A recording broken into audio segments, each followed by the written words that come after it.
What? Are you serious? The House was their lock. This is according to Decision Desk HQ. Wow. So they could be wrong, but that's their projection so far.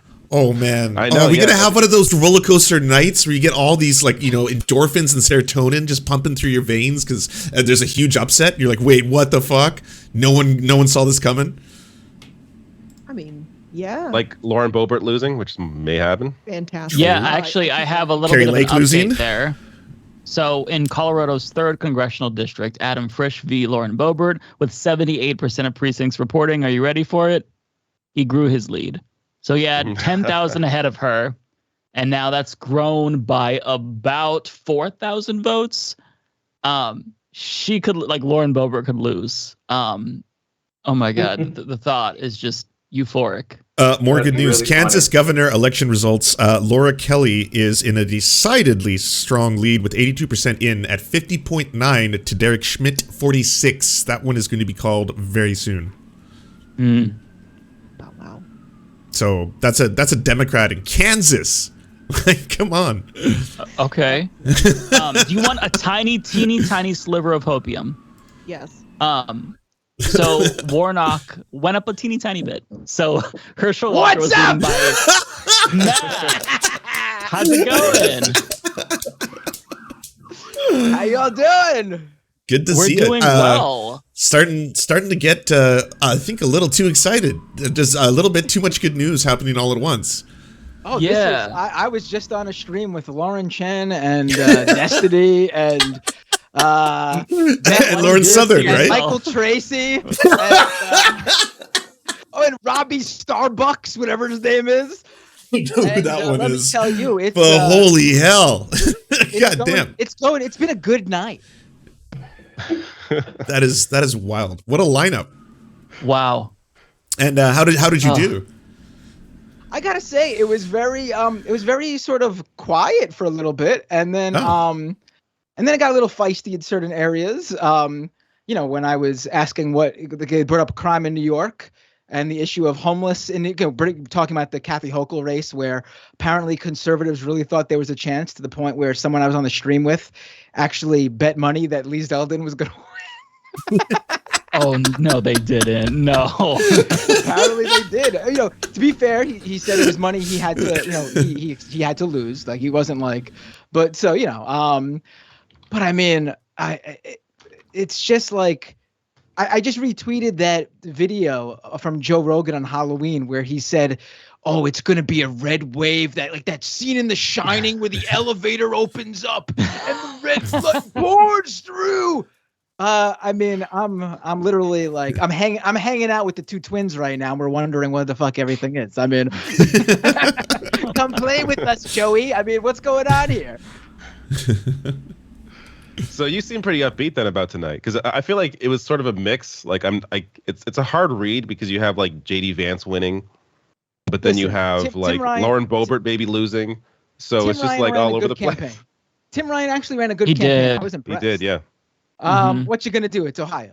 That was that. I mean, to me, that would have been the upset race. Like, people like Val Demings was gonna lose in Florida. Period. Florida's a red state. People have to understand that now. It's done. Florida is no longer a Democratic Party project. It's not a purple state. It's not a swing state. It's probably the most conservative state in the country right now. It is gone. Give it up. You got a better chance in Texas. You got a better chance in, I don't know, turning Arizona blue for good. I mean, it's like literally give Florida up. It's done. Well, that's, I mean, you want to support statewide races, like, I get it. Of course, I'm not saying give up on the people who live in Florida, but strategically, on a national level, Florida is just it's gone. It's gone. It's a red state. People are having a hard time swallowing that pill, but it's so true. It's gone. You got to listen, Bugs Bunny told us many years ago we needed to just cut Florida off. He was right. Also, I gotta shout out. I just saw RM Brown the first time I'm streaming with RM Brown. Hey, man. Same. Me too. Matt, what's up? I've been a big fan for a long time. I have to say props on the investigation too. Yeah. That was hilarious. Listen, I overheard. I was looking at the exit polls, and it turns out voters' number one issue was Jimmy Dore's sock puppet. That was a thing of beauty. Detective work Yes. applied to something like that it's great and it's hilarious at the same time. I was so happy reporting on that because I was like, we Profile finally to the top, have something lift that's up the like, profile picture to the top. yes, Those- that. Just like, wow. I screamed at my computer when you revealed that. Like it was like the biggest like revelation since like Red Wedding in all of media, like in Game of Thrones. Like that was more impactful to me than the Red Wedding. Like it was just so huge. Thank you. First of all, I got I think the psychology is behind that. Like, what's he doing with that? Well, why would somebody risk getting caught doing that to do that? right. He didn't think he'd get caught. That's what it is. Yep. Yeah. He's too dumb to think he would get caught. He got a Winter little came- bit too comfortable. Yeah. Winter came for House Dore. The Rains of Kashmir are going to play in the background. Have you figured out who the secondary account is? The one who's replying to me, still doing the same shit, like just super hardcore Jimmy Dore, like. No, the libtard 01 who's using like a 0 instead of an O or an O instead of a 0. I'm almost positive they're actually like a fan of all ours who's just messing So around. they're trolling that Jimmy. account- Okay. Because that account was started during one of my live streams. Gotcha. Gotcha. There's Matt, sock puppets and the have sock you- puppets now. Have you heard of Libtard 02? Is there libtard 02? Maybe you should look into them. That's all I'm saying. Ooh. Listen, there was a number of things came together for that. Like, it's not every day it's so obvious, honestly. But he just didn't care, I guess, and made it very obvious. I love how he responded to you. And like that sent you on this investigation, and now he's just somebody's saying I'm cackling. I am. No, somebody responded and like, or what am I saying? I don't even know what I'm saying. It's just amazing. That was amazing Matt, work, man. I've got to say it in my life. Has he addressed this investigation at all? Have you heard any As far response? as Hell far as no. I know, he has not. No, I don't. I have a huge announcement, everyone. Projection: Democrat John Fetterman is the projected winner in the Pennsylvania Senate election. He will defeat Republican Mehmet Oz. of course. Democratic gang. Of course. Hell yeah! Hell yeah! Yes. crazy. Yeah, Honestly, who's calling it? I wish I put out my The election center. because I was a little bit worried. Like Okay. I was like pretty sure, but I was like, this isn't like making a presidential map where you could really tell. Like these midterms are hard to really pin down because it really does depend about on the ground game in a way like a presidential election honestly doesn't. Voters meeting the candidate in these elections, whether it be Senate races or House races, they actually mattered during the midterms. Whereas presidential race, you could get the feel of different states more broadly, and then you could pretty much extrapolate from there how at the top of the ticket's going to pull up the rest of the down ballot. I was not Father worried. Boy, thank you I so was much for the not 5 gifted worried. subs. Everyone, please wasn't go sure check it out was gonna Father be- Boy I didn't channel. think it was gonna be this YouTube.com/Father Boy, but and thank this is Father Boy like- for that donation. The polls were the aggregate polls were wrecked by all these Republican polls flooding the media. If you looked, it was like, what is that one, like Tragmia or whatever, all of a sudden was putting out all these polls, and all these like Republican polls were coming out, and it was like, you wouldn't flood the airwaves like this unless you needed to. Yeah, what was weird about that too is I was watching a lot of conservative media, and none of them were saying, "Oh, Mehmet Oz is awesome." They weren't even talking about him. They were only talking about John Fetterman's problems, which I feel like is sort of a red flag when one candidate is so terrible that you're just like, you're just like, oh, he doesn't exist. He's just like an empty chair that we're voting against this other guy. So yeah, I don't know. He was just terrible. I mean, it's shocking to me. I mean, it might be surprising to Republican voters, but it turns out people don't like when you start calling someone who suffered from a stroke and is trying to come back from it. Voters don't like calling him mush for brains or retarded now. I mean, like that's literally what they were calling John Fetterman. They were literally questioning his abilities when it was quite clear to anyone who's ever experienced or a loved one experienced a stroke, they knew what John Fetterman was going through. And I got to tell you, a lot of people know someone who suffered a stroke. Yeah. And it made him kind of an underdog, too. It made me like him more, that these people are now bullying this guy. It's ridiculous. Yeah, I mean, it was also funny because of how Fetterman looks. I mean, clean up your room. Like you would look at John Fetterman and bully that guy. Honestly, John Fetterman is the first senator who looks like somebody I would actually like hang out with. Well, yeah, I thought he was like I didn't know anything about him until pretty recently, and I was like, oh, a retired wrestler's running for Senate. Like that's he's got that look. Jesse Ventura. Yeah, he's got Ventura vibes for sure. Yeah, definitely. That's why I think up to this point, up until the clear impacts of the stroke and that debate, he was really running away in all polling against Oz. And I do think in the last month, in addition to the debate, there was a lot of focus on, or a lot of money put on ads for Oz. I know they poured a lot more money into that race in the past month or so, which I'm sure helped to close the gap. But Fetterman, because he's such a different style of politician, I think it helped a lot of people get over any sort of issues they may have with him, just because people want to see someone different in. They're tired of these empty suits, and Fetterman doesn't even wear suits. He's just the anti-suit guy, and he's a good representation of what people want out of their elected leaders on a national level. Someone who's actually looks a little different, is going to maybe speak a little more truth to power, is representative of people of their state, and isn't just, again, someone like Oz who came in from out of state to try and win this race. And I think Fetterman also putting Oz in that bucket as, hey, this guy isn't from here from the start of the race, also helped to really put him ahead of Oz. Yeah. Totally. Yeah.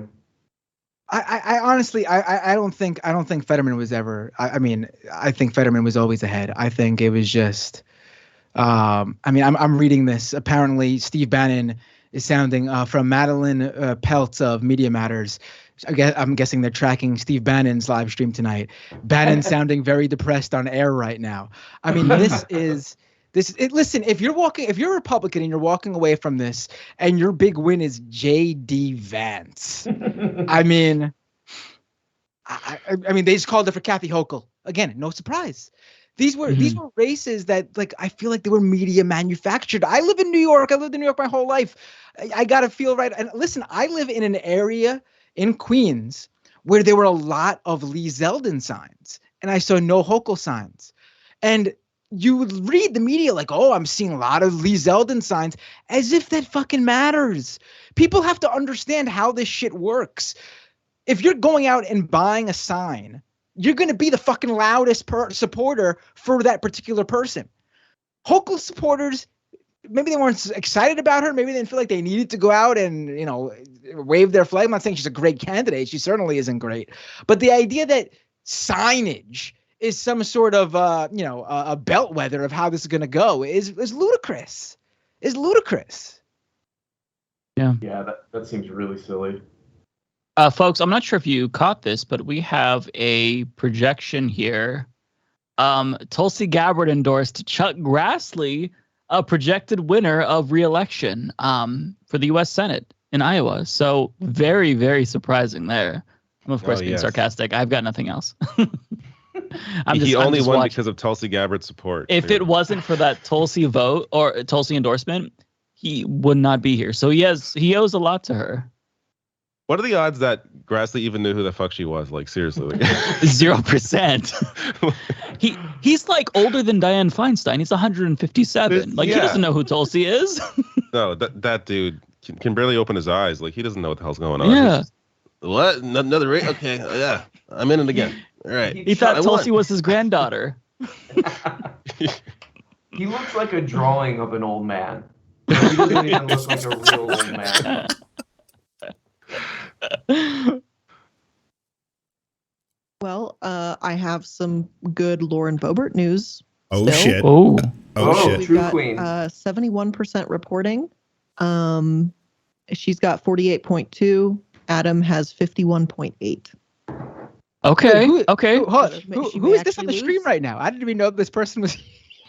Oh, Matt Binder, this is the Illuminaughtii. It's that fucking monstrously huge YouTube channel that like does deep dives into like pyramid schemes. Oh shit, that's Joe what Rogan that shit. thing. Oh Yeah. Hi. hello, it's a pleasure. Sorry, my little YouTuber's not working tonight. I have to be a little more interactive.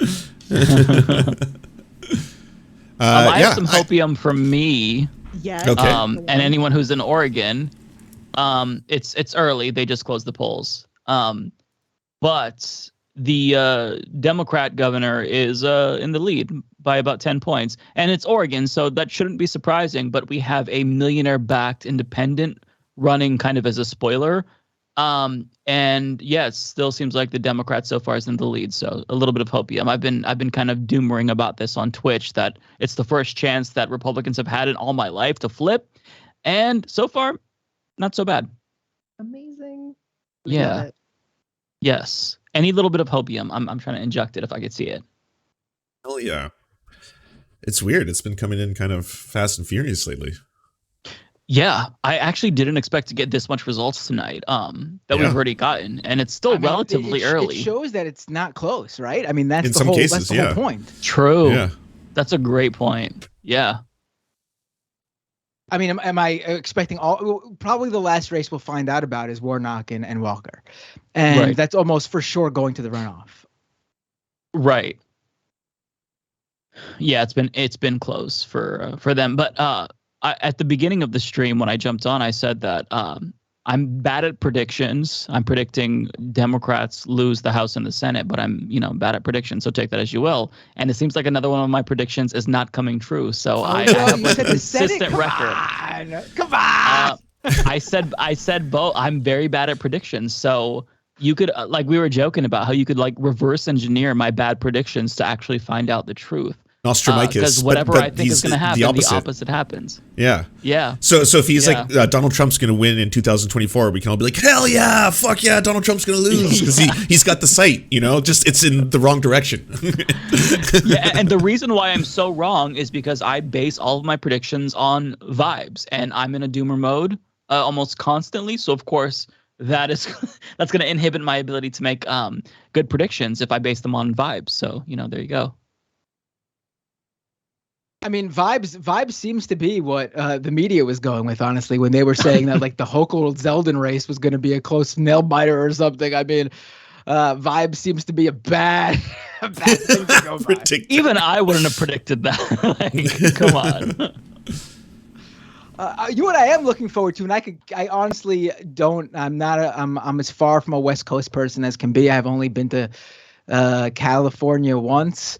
But I am interested in seeing how that mayoral race goes. Oh, yeah. I'm watching that one closely, too. I mean, it doesn't affect me. I mean, I shouldn't say that because obviously all these races affect me somewhat. But it's probably the race that will affect me the least. And I am pretty interested in seeing how far these rando celeb endorsements from Katy Perry and Kim Kardashian. Oh, my God. And Snoop Dogg, really right? Weird who's coming out on that one. That's Chris Pratt. Yeah. What the hell? If Chris Pratt is telling you about crime in Los Angeles, you should ask him, how about crime in the Mushroom Kingdom? Why does Princess Peach keep getting kidnapped by thousands? Care about your own home before you care about anyone else's. Right.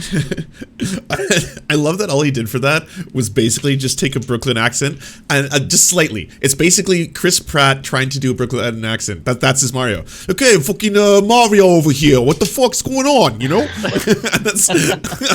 And he hyped it up so much for so long too. He was like, "Oh, it's gonna blow everyone's minds when you hear like what I've done to Mario and shit." And like, oh man, that was that's like the stakes are very low, but that was one of the funniest stories that happened this year. Especially next to like Jack Black, who I guess he's Bowser, right? Like just fantastic. Killed it. Like he the other voice crushed it as Bowser. Are amazing. And then Mario's like, it juxtaposed it so much. Bowser was so good. Yeah, that was so crazy. There's a line that actually doesn't sound so bad that I didn't even realize was Chris Pratt at first, because the camera's not on Mario's face when he says it. It's like, Mushroom Kingdom, here we come. That's it. That didn't sound so bad. I mean, I think you actually nailed that's the voice exactly. Yeah, you sound that was a really good impression. You should have voice acted Mario. Okay, wait, hold on. I gotta ask. Have all of you heard the other language dubs? Have you heard fucking like the France? French one is amazing. The French one's incredible. Yeah. That is the Mario 64 voice as Super Mario speaking in French. I was like, that's nuts. Yeah, I am gonna watch the movie, but I'll watch it in French. Oh, that's amazing. Are they like doing an over-the-top Italian accent, or they're doing the Mario accent? It sounds like Mario 64. Right? Yeah, he's speaking French. Yeah, but he's like, it's a me, Mario. It sounds like that. Like it's like honestly, you're like, it might just be how French people talk in French.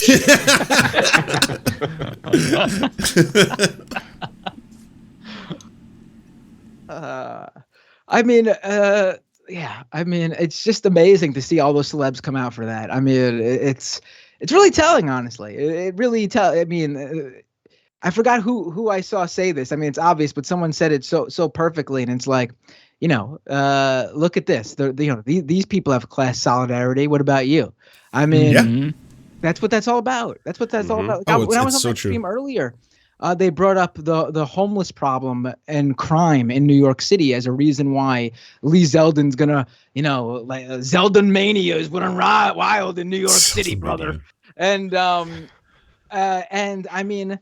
I asked them, okay, so what do you want to do about it? And the person on the stream, who was it? Sean something. I don't even know who this guy was, honestly. Fitzgerald? Was it actual Justice Warrior? I don't know who he was, honestly. I'm not so into some of the. It's Sean Fitzgerald, yes. Yeah, so he's a race realist. That's his bag. He's the one who. So I asked him, what do you want to do with all these homeless people? And he said, well, there's loitering laws and things like that. I was like, okay, so what do you want to do with them? And he's like, well, the police was like, so you want to arrest them, right? Take them to jail. Okay, what happens when they get released from jail? And they go back on the street? Well, you got to get them to go to a shelter. How do you get them to go to a shelter? You force them? Mr. Freedom and anti-authoritarian, you're going to force them into a shelter?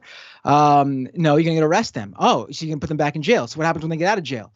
Force them into a homeless shelter, and it's went in a circle like that. I was like, you're not solving anything. What do you just want to arrest these people and arrest these people and arrest these people and arrest these people? And he was like, but things were better under Michael Bloomberg and Rudy Giuliani. There were less homeless on the street. Yeah, you know why? Because they were all in jail. I mean, it's a whole thing of, and he called it blight and urban decay. And I'm like, these are people you're talking about. What does that even mean? Blight and urban decay. Stop using these buzzwords. It's like, you're talking about people. You don't want to, I asked you, should we give them, I said, what if we give each one of them an apartment unit. And that totally solves the homeless crisis, because these people will have their own shelter to live in, their own home to live in. No, we don't want to do that. Obviously. I mean, I knew he was going to say that, but. Yeah, there's been so much propaganda about the homeless problem. I live in Austin, and there's a ton of it even here. And people just fall for it immediately, and they don't look at the obvious thing. Like, you could look at a graph, and it's like housing prices and homelessness, they go right together. And that's happened here, and that happens everywhere. I mean, it just flipped my election in Vancouver, like my local election. I campaigned a bunch in it with a whole bunch of like lefty candidates, and they just did this propaganda video that was like, the fentanyl is blah blah blah killing, and they're making them into super creatures who are like gonna take over, and the indigenous people are coming to kill all of you, and all this kind of shit. And it worked. It fucking worked. The whole my city is run by a political party that is affiliated very closely to police. The owner of Lululemon, like the clothing company, Chip Wilson, put fucking shit tons of money into doing a whole promotional campaign that made this like propaganda video that scared everybody. They're like, oh god, fucking the homeless are gonna kill all of us, and it works. It wins elections. It's why the Republicans have been doing so much of this in this election cycle in America, and also doing the weird mailer cards where they're like anti-white racism stuff. Like, have you seen that? Where people are getting these like actual letters in their mail where it's like, the Democrats hate white people. They're coming to murder white people. Did you know you're being replaced? Blah blah blah. And you're like, holy fuck, this is I guess, yeah, it's a strategy. It's like the old-timey one. Oh, yeah. Yeah, there's a ton of that. I was going to say, Chip, the owner of Lululemon, noted racist, is spewing this kind of propaganda, and we're shocked. Are you really, though? True. He's the one who literally claimed he named his company Lululemon because he claimed Asian people cannot pronounce the L sound. Jeez, I didn't know that. Yeah. What? Yeah. I could literally bring up a whole bunch of articles. Holy shit. Like, oh, so he's an old timer racist, you know? A Southern belle. Like, my word. That's a very old timey racist. Yeah. That's pretty bad. Yeah, that's really bad. Can I go back? Can I ask you guys who would have actually been a good Mario?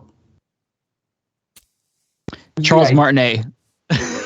Charles Martinet, who's that? The original voice actor of Mario. Oh, the original guy. Oh, yeah. Hell yeah. Like the old white-haired man. Yeah, he does Mario, Luigi, Wario, Waluigi, Baby What? Mario. What? All of them? I didn't know that. The idea that he would not, that an entire movie hearing that voice may not fly, like there's not much range there really, but at the same time he is a voice actor and he could absolutely have, like, you know, changed his voice a little bit for the movie and just make it different. Can I throw one in give here? It a shot. I stole this from my chat, but I totally agree with this suggestion. Danny DeVito, and I don't even need him to put on a Mario voice. He can just be Danny DeVito, and I'll be happy. Yeah, I'll watch that movie. Absolutely. Yeah. Someone's saying Fred Armisen, Carlos, in my chat. I believe he's in the movie though, but he's not Mario, of course. But yeah, that would be a good choice. I see people in your chat, David, saying John Leguizamo, and I was like, that movie is such a cocaine-fueled nightmare of a film. I don't know if you've watched it as an adult, because I watched it when I was a kid because I thought it was going to be cool. The Mario movie. Right, the Mario movie. Yeah. I forget the name of the person. Like stories about that movie. How it was like completely insane. Yeah, man, John Leguizamo. Bob Hoskins, it's the worst movie he's ever made. Like he hates everyone that works in that movie. Bob Hoskins had so much trouble making that movie that he was perpetually drunk. He was apparently so drunk that at times they were having trouble understanding what he was saying. So they would give him less lines and shit like that. You know what I love? The interview with him where he said when he took the movie, he didn't even know it was based on a video game until his kids told him.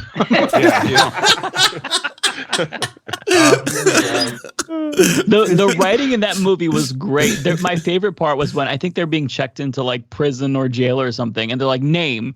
And so Mario's like, Mario, last name, Mario. Wait, no, Mario. And then Luigi comes up, he's like, name, Luigi, last name, Mario, Luigi Mario. Luigi Mario. Oh my God, this is brilliant. How did you not love this? Cocaine. That's cocaine. actually something 100% Nintendo cocaine. themselves have struggled with over the years. If you look through the history of it, they have gone back and forth themselves, calling him Mario, and then saying Mario doesn't have a last name, and then saying it's Luigi Mario, and then Luigi doesn't have a last. Like they can't determine what they want to do. They can't decide. I mean, it makes sense. It's called Mario Brothers, and people always assume it means like Mario is the head brother, but no one calls anyone. Like if you know a group of brothers, you don't just say like the oldest brother, oh, it's the Billy brothers. No, you call them by their last name, right? So it makes sense their last name is Mario. Billy. This is easily the best election coverage on the internet right now. Yeah. No one comes close. We are crushing. People come for our analysis of the Mario movie, not election. This is what happens when the elevator door opens up from The Shining. The how many of us are on the stream right now? The 5, 6 of us pop out and start talking about Mario Brothers.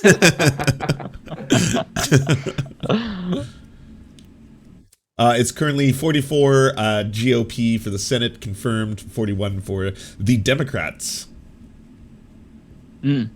Seeing Carrie Lake is still losing with 54% in, losing to Hobbs 56 to 43. Oh, it just reminded me another funny moment on that stream I was just on. So Robbie Starbuck, is that his name? Starstruck? What is his name? I've never heard of him. Oh, you've definitely heard of him. Have I? Look him up on Twitter. You've definitely come across Just the guy from The Hill? Robbie Starstruck. Starbuck. Robbie Starbuck. You've definitely seen this guy. Robbie Starbuck. Google him. Yeah, I know this. I don't know if he's on Twitter still. He might have got banned. Okay, he is on Twitter. You've definitely seen this guy. I recognize him. Yeah. David, I don't know if your source is showing this. I'm sorry. I just want to say Herschel and Warnock are apparently almost at a dead tie at 49%. So it might go to a runoff. Wow. Yeah. Well, so Robbie Starbuck was on the stream from the Carrie Lake victory party or whatever. And he was like in his hotel or whatever room or whatever. And he said he had to go back. And so before he left, I said, wait, 1 second. Before you go, how are you going to make this make sense? If Carrie Lake wins or she announces she wins, how are you going to be sure it wasn't through election fraud? How are you going to know she really won and it wasn't election fraud? What's the difference here? And he starts bringing up how, well, in the states where Republicans questioned it, there was Democratic secretaries of state who ran the elections, and that's why. And I went, wait a minute, that didn't happen in Georgia, and you guys questioned that. And he goes, well, that guy was an anti-Trump Republican. I was like, get out of here. What the fuck are you talking about? These guys always find ways to finagle themselves into believing this shit. Like, it's amazing. They'll move the goalposts wherever they need to. It doesn't matter. There's no consistency to any of it. Yeah, I've got an update from my state of Oregon. Okay. I don't know if I'm the only one who cares, but I'm watching this and it's nerve-wracking. So more votes have come in, and now the Republican is like within striking distance of the Democrat. So we could turn red. Oh no. Oh dear. Whoa. Yeah. Yeah, which would not have happened had the Nike co-founder not donated $2 million to an independent. And then once she was polling above 10 points, he then flipped and started supporting the Republican and pouring money into her campaign. So it's like a very strategic way to flip a state. Yeah. Red. If it's blue, you just bankroll an independent, have them spoil, and then you switch to the Republican. If he pulls this off, this will be the strategy because we are a very blue state. Wait, which you talking about again? Which race? The governor race in Oregon. Okay. Is that supposed to be a close race? Yes, it's really, really close. So the Republican was leading for all of October, and then it started to change because some of the independents voters started to pull away and go back to the Democrat. But it's really, really close. Like, it's essentially, I think, a toss-up now, according to Cook. And so at first, with 30% reporting, Tina Kotek, the Democrat, had a large lead. But as more votes come in, it's really, really close. 45.8% to 44.4%. And the independent, Betsy Johnson, who's a former Democrat, is at 9.1%. So she's pulling away enough Democrats to tip the scales. So, yeah, this is a forced birther Republican, too. So it'll be interesting to see what happens. Where are we with the House? Is that still going to be Republican? Like, how are we doing there? How's it going there? Because I'm just seeing left and right Republicans having meltdowns. Like, you should see this image of Charlie Kirk, a still from the stream. Well, that's because of Carrie Lake specifically, though, right? He's been melting down all day about Carrie Lake. Like, he was like, I think at sometime around, it's like 1 p.m. PST. So I'm West Coast, right? On my end, he was already on his show being like, we don't have the votes to catch up. We don't have the votes. What's happening? We have to fucking wake up. This is a wake up call. I was like, whoa, he is mad. That does not look good. And that's like, that was early. That was a long time. And then his cranium expanded.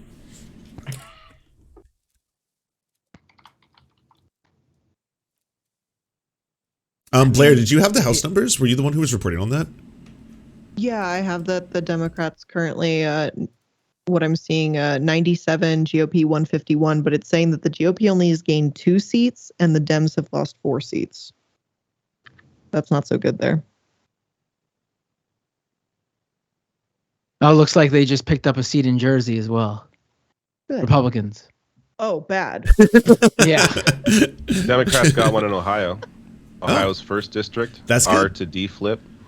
I mean, how many do Republicans need to win in the House for it to? Because there's this is not the Senate. In the House there are Republicans in blue states that need to, they're not going to vote on the most left-wing policies. It's not like those ever come up anyway, but they do need to be careful about how they vote. Like, what do Republicans have to win for it to actually be a Republican-controlled House in terms of like policy and votes and stuff like that?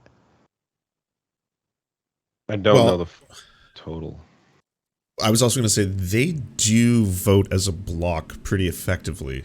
Like there's sometimes holdouts and there's sometimes people who they separate the wheat from the chaff and all that kind of stuff, but there's still usually, when it comes to some of their more horrifying or ghoulish measures, they seem to just all kind of like sync up. Sometimes don't even feel the whip has to be that aggressive. Their solidarity is like it's kind of unquestioning sometimes. Katie Porter is crushing it. Hell yeah. 38 seats. 38 seats. That's unconfirmed, but he seems pretty confident. 38 seats that they need to win.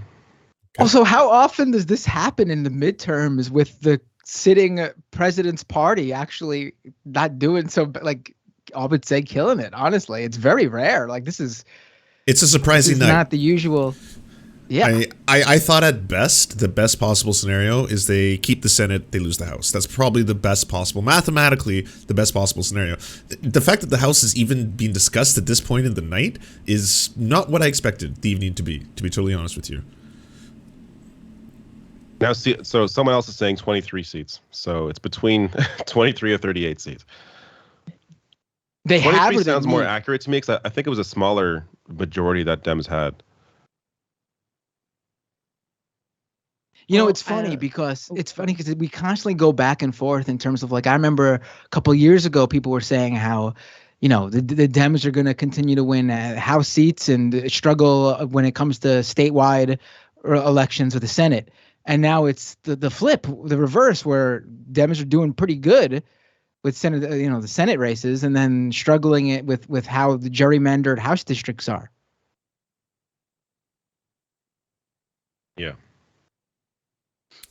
CNN saying 23, and apparently Katie Porter is doing good, which would be amazing because she is incredibly based, and we need her. She's a national treasure. Don't get rid of Katie Porter. Yeah, I heard there was some worry about that race. Thank God. Hopefully she holds it. Oh, Katie Porter won. No, she hasn't been confirmed winning, but she's in the lead apparently. So that is a piece of hopium because there was a fear about that. I got another potential piece of hopium from Georgia. And also because I've been messaging one of my friends who lives in Georgia, and she's been giving me the DL on what's happening. Right now, Walker versus Warnock, we're at 49%, 1.758 and 1.757, with Warnock being behind by just a couple thousand votes right now. And she was telling me that today in polling, what was going on was apparently there's a law in Georgia that says you can't campaign within 150 feet of a polling precinct. And there were apparently guys out today demonstrating with guns for Herschel Walker. And so they've had the DOJ at polls today ensuring ballots are being handed off properly in the state of Georgia because it's apparently just chaotic there. And it just got a lot closer in terms of the counts. I mean, that's why they don't want people voting by mail, right? Because they can't harass them at the poll places, right? Right. Yep. Absolutely. Yeah, you got 100%. it. What exactly is the plan with the guns outside of the polling place, though? Like, how do you, like, it's intimidation. Hey, who'd you vote for? Like, are they going to interrogate the people? Like, how exactly does that? It's just intimidation factor. Yeah. Hopefully dissuading them from voting. Essentially, like in Maricopa County, they were taking pictures of voters and accusing them of being mules. So there was a report by Donia O'Sullivan on CNN, and it had a lot of voters scared. Like one old lady didn't want to vote by herself.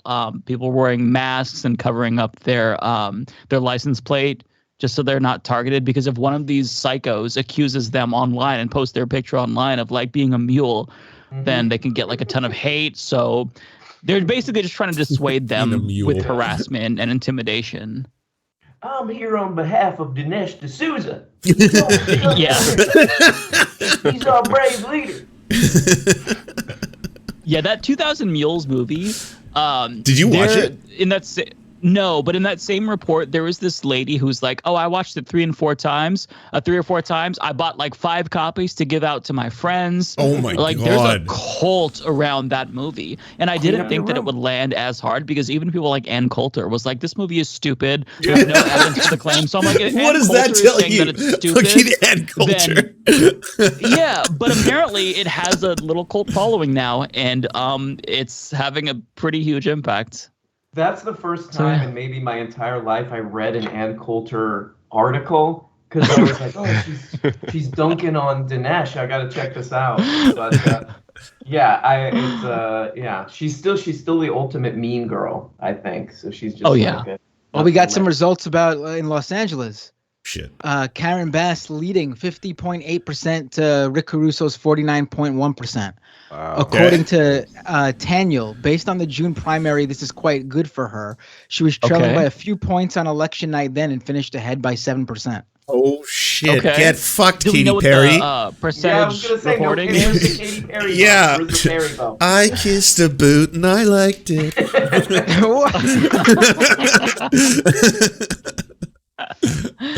That'd be good if Rick Caruso goes down. He spent $80 million of his own wealth trying to buy this election. So if he goes down, that would be beautiful. Hell yeah. That's a lot of money. You could have done a lot of good with that. Right? Guess not. So here's some hopium. We have official results from California when it comes to abortion. So the Proposition 1 right to abortion won 70%. It's already been called. In Vermont, the amendment to protect reproductive autonomy won by 76%. It's been called. So abortion doing really, really good so far, which is very encouraging to see. It is one of the biggest stories of the night. You know, if you looked at the narrative, the timeline of everything that's happened, and just the fact that this is galvanized, you know, like not only half the population but beyond, people are just like, no, we're not reverting to the fucking medieval times. Okay, fuck this noise. Like, no, you know, we're not. Put the chastity belts away, Heritage Foundation Republicans. Chill the fuck out. We're actually going to like put a stop to this. So that's a beautiful thing to see. Yeah, so far with all 5 of the abortion amendments, it looks like the pro-choice people are winning. So with Montana, there was a referendum 131 to basically enact a law making any infant born alive at any gestational age, they would be a legal person. So people are voting that down 54 to 46 with 11% reporting. So that's the newest one that has come in besides California, and the other ones are winning. The pro-choice side is winning, so really, really encouraging to see. So I have some comments from Mike Lindell. This is great. Oh, hell yeah. Mike Lindell says China has joined forces with the Democrats to steal elections tonight, but his cyber guys have caught them red-handed, and he is gathering evidence. Oh my God! I would watch that '80s low-budget action movie. Mike Lindell leading a gang of ninjas to avenge voter fraud. Didn't he hire an actual election fraud firm called Cyber Ninjas? Yeah, the Cyber Ninjas. Yeah. Oh my God. The Cyber Ninjas. That's great. Tim Michael's expected to concede to Tony Evers. Yeah. He's going to concede. That's a shock. Apparently. This is a random Twitter account, and then 2 more have also said the same thing. One of them is a little less dubious than the other one. But yeah, GOP's Tim Michael's expected to concede, which, okay. All right. This is the guy, for those who don't remember, that said that if he wins, the Republicans will never lose another election. Yeah. So it's nice to see him go down. Oh, this is one of the Peter Thiel bunch, right? Like one of the I don't know. Oh, okay. But yeah, you are right on that quote. Okay, so here's something interesting from Colorado, from my state.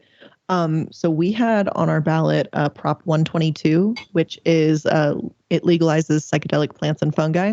Currently, with 62% reporting, 50.7% of the vote is for yes. So psychedelics might actually become legal in the state of Colorado, not just amazing. Nice. Amazing. That's so encouraging. Because that means in Oregon, we'll do it in a couple of years. We always follow Colorado by like 2 to 4 years. Well, there you go. I'm surprised Oregon is not already legal. However, yeah, we voted no, apparently, so far, to the delivery of alcoholic beverages. What? But shrooms are good. What? Yeah. Y'all don't have that? Oh. Yeah, Colorado has a bunch of just weird voting issues around alcohol for whatever reason. Like, they're voting no on allowing grocery stores and other stores to sell wine, not even hard liquor. Like, if you go to a Trader Joe's in the state of Colorado, I think with the exception of maybe one in the entire state or something like that, you cannot buy any alcohol inside a grocery store. Oh, and wow. they continue to vote no on that, yet we're voting yes for shrooms. So I'm like, okay. I guess we skipped a step, but all right. Well, based on the science, that is the accurate way to vote, because alcohol will fucking kill you, but shrooms will open your mind, so it's all good. Yeah. Well, maybe that will make the state more blue. You're right. You're onto something. They have a lot of therapeutic qualities as well. I mean, it's actually just a good thing, both for not only the population, people want to, get wrecked or have fun, and find Jesus, but like also for people who have, PTSD or have had a lot of fucked up shit in their past. Like, it's got a lot of therapeutic qualities as well. Anxiety too. Yeah. Yeah. You said that, right, David? That it helped with your anxiety? Yeah, it helped me with anxiety for sure. That's amazing.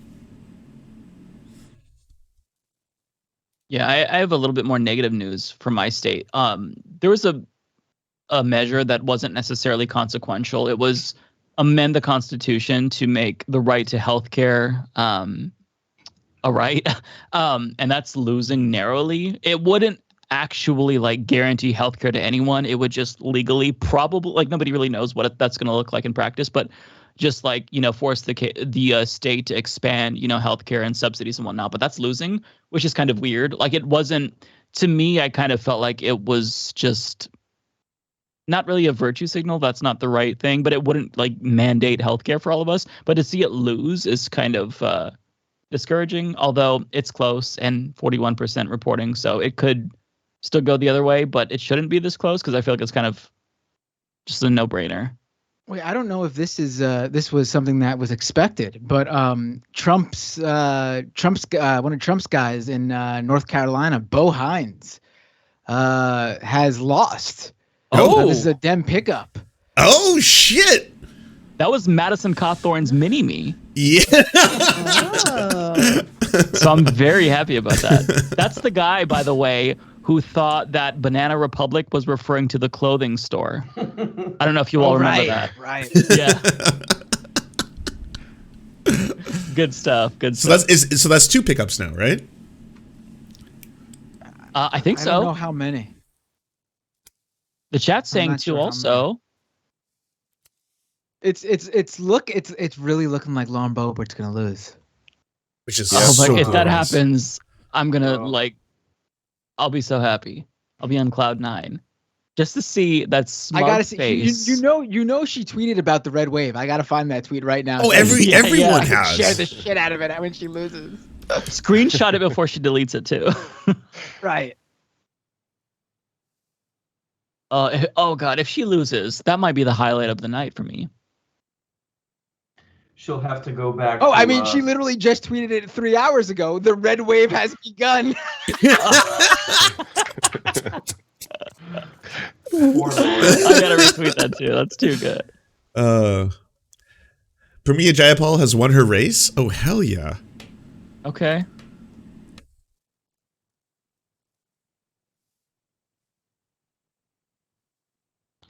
This Georgia race is crazy. It's still 49-49, 86% in. It's a difference of about 1,000 votes, and Walker's up by those 1,000 votes. But it showcases as 49-49, 49.0 to 49.0.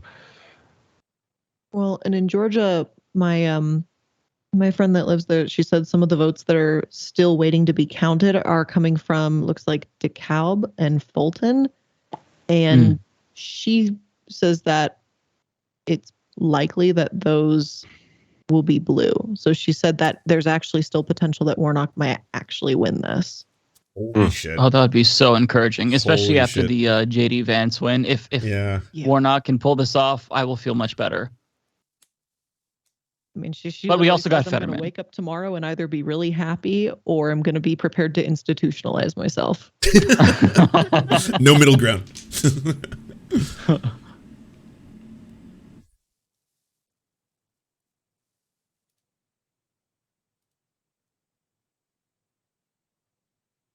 I'm dying to see if Lauren Boebert loses.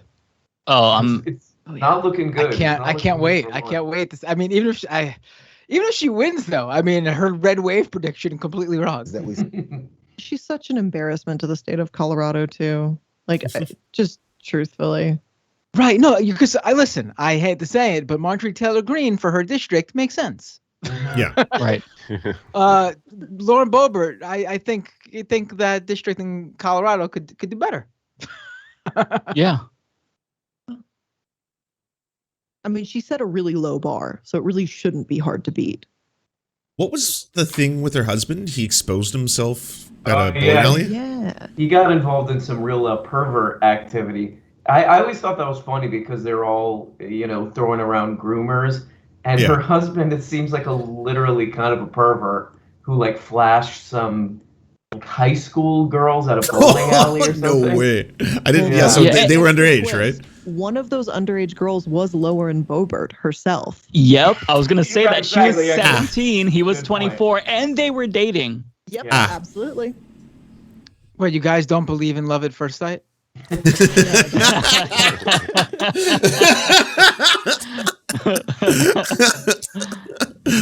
wonder if her restaurant's still open. The one I heard it was closed. Her eyes locked with his eye, and before. Yeah, maybe she could, if this doesn't work out, she could go back to giving the whole town diarrhea with her horrible food. Oh, that's true. Well, didn't her restaurant shut down? Hey, whoa. shut down in July. I don't know this one. I want to hear from the Her beginning. restaurant closed down. Because Hell yeah. There was some, I don't know what it was. There was some like town festival or something, and she has this restaurant called Shooters, where the wait staff has like they do open carry. I guess that's the theme of the restaurant.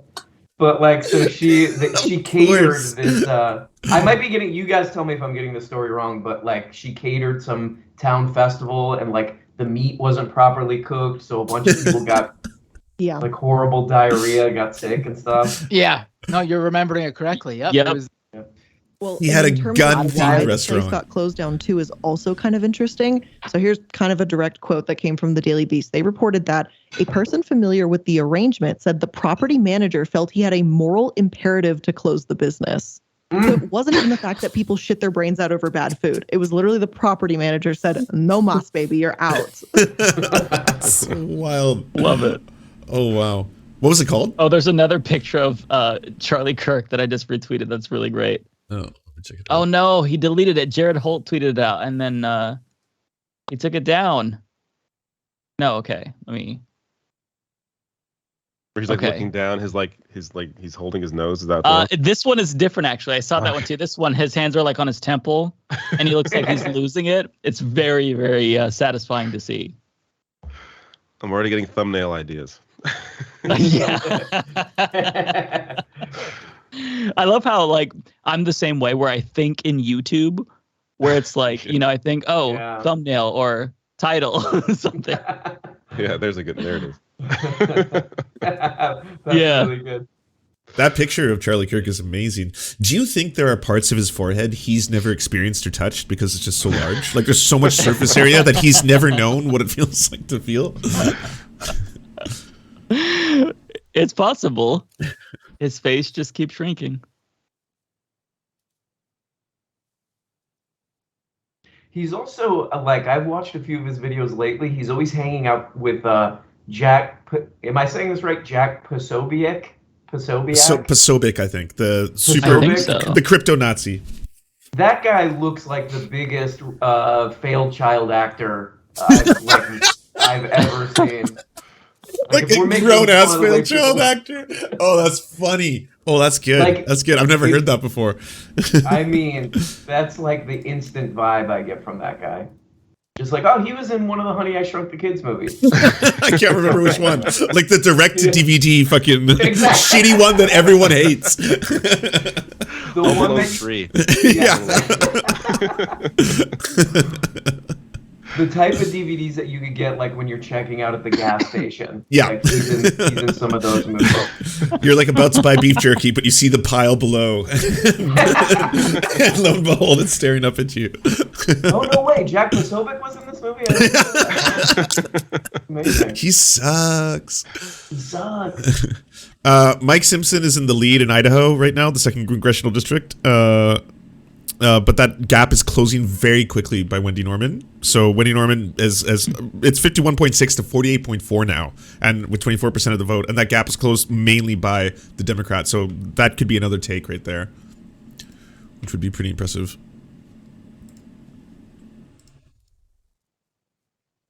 I have a small update on the Boebert race. So they're at 73% of precincts reporting, and she's still losing, but she made up a little bit of ground. So she's trailing by 8,000 votes now, just over 8,000 votes.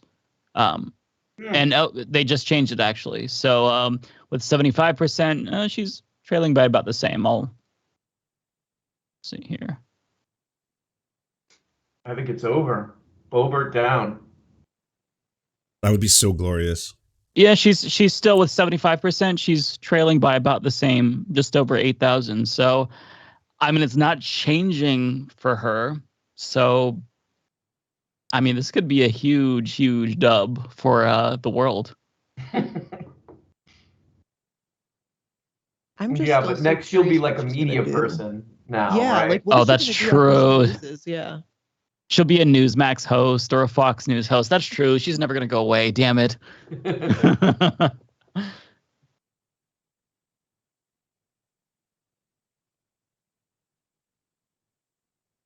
You know, I wouldn't mind her as a Fox News host when she could be a sitting congresswoman. So I'll take what we can get. That's a good point. Yep, that's true. That's true. She's almost kind of funny. Like I saw her doing some speech, like some rally or whatever, and she acts like she's like one of the like Disney, those like Disney, the people with the headset, and they're like, hey, come on guys, get fired. Like it's like that kind of vibe. She's very weird in a funny way. Like she's at a pep rally or something all the time. I think she's actually really, really immature. Like, and I don't know if everyone's going to get this reference or what I'm kind of going with her type of vibe. But you guys remember, like in high school, there was always like that girl, and she was like okay looking. She was probably a cheerleader or on Pom Squad or something like that. There was not a thought. Like the wind blew right between her ears.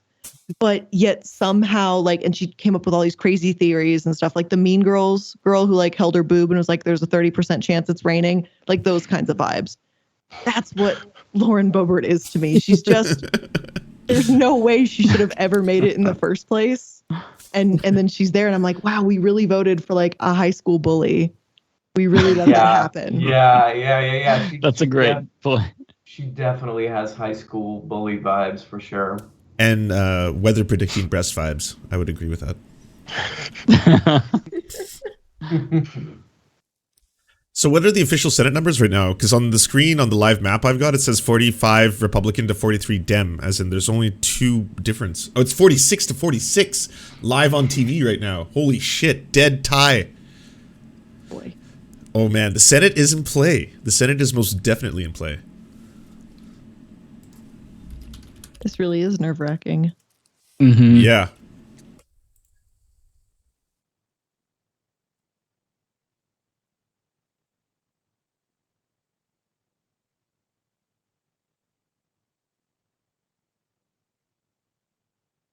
Again, I mean, maybe if this was over like, 2 parties arguing over raising or lowering taxes, this wouldn't be so stressful. But this is literally, hey, do you want to have basic human rights? Or how do you feel about like a theocracy? Like very casual question. I'm like, this is so stressful. This is really bad. Oh, go ahead. Even the fact that it's close isn't good enough. Oh, God. Like, right. That's scary. This is still not good. Yeah. Yeah, I think I really would have lost hope with humanity if Fetterman didn't win. Like if if that would have been a real blow. Like, really? I mean, JD Vance is pretty bad, but for that part of the country, I guess, you know. But Fetterman, that would have been like, oh man, wow. Right, like Mhm. y'all You guys missed this one? Yeah. I mean, If you I elected haven't seen the it called scam anywhere collector. else. He's still leading, and it's like 98% in at least one of the results are. I have a piece of good news, hopium. Decision Desk HQ projects Amelia Skies wins election to the U.S. House in Ohio's 13th Congressional District. It is important because it was expected to flip Republican. It has not. So that one is good. Yeah. Awesome. So that's a Dem flip.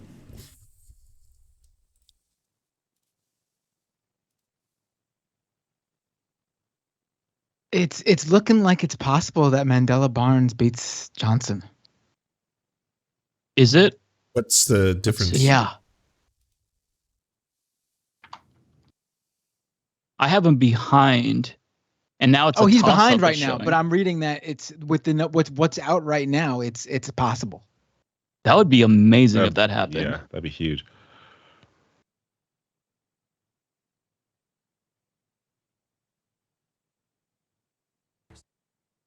Oh, yeah, it is close. Yeah. So far the red wave is a little bit more of a placid lake, but things could change as time goes on.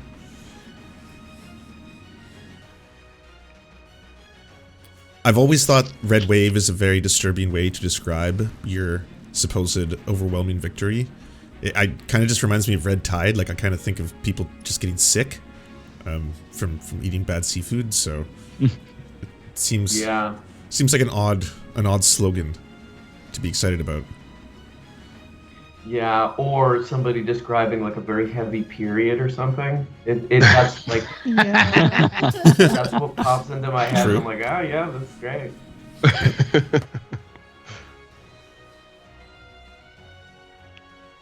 Isn't red tide a poison? Oh, I don't know that. I wonder what Trump's doing on Truth Social. Let me go take a look. Nothing good. Right. Sure, he's calling election bullshit right now. Well, let's see. He hasn't tweeted or truthed for 46 minutes. Truth. 46 minutes. Yeah. What was his 46 last minutes. truth? Yeah, can you read out his last truth? Just says 115 and 5 tonight. What? 115 and 5 tonight? Yes, 115 and 5 tonight. Does anyone know what that means? I'm not sure what he's referring to. The victory, Is he the talking about House the and people- Senate the races, people maybe? Okay. Is he talking about the people he's endorsed? That's Maybe? probably it, right? I'm guessing. I have no idea what it means, but the first reply I see under it just says they are rigging it again. So Wait, he said that? no, it's a reply to him, but 8 Oh, hours ago. I thought. Okay, Okay. all right. No. 8 hours ago, he truths. Same thing is happening with voter fraud as happened in 2020 with 3 question marks. Hmm. So 8 hours ago, it's already rigged. Yeah, Iron Brown, I just gotta say, there are people in my chat just basically typing out your sound drops. Oh man, Just, I'm sorry. just like, that's in the Bible. That's in the Bible. Yeah. There's a lot of that going on. Your chat's ruined. Your chat's ruined. No. I'm sorry. Yeah, there's No. I'll be honest with you, RM. I think you have the best soundboard in the game. Okay. Oh, 100%. I have a couple poaches which I'm not ashamed of. You know, the yay one. I mean, it's too useful when discussing Republicans.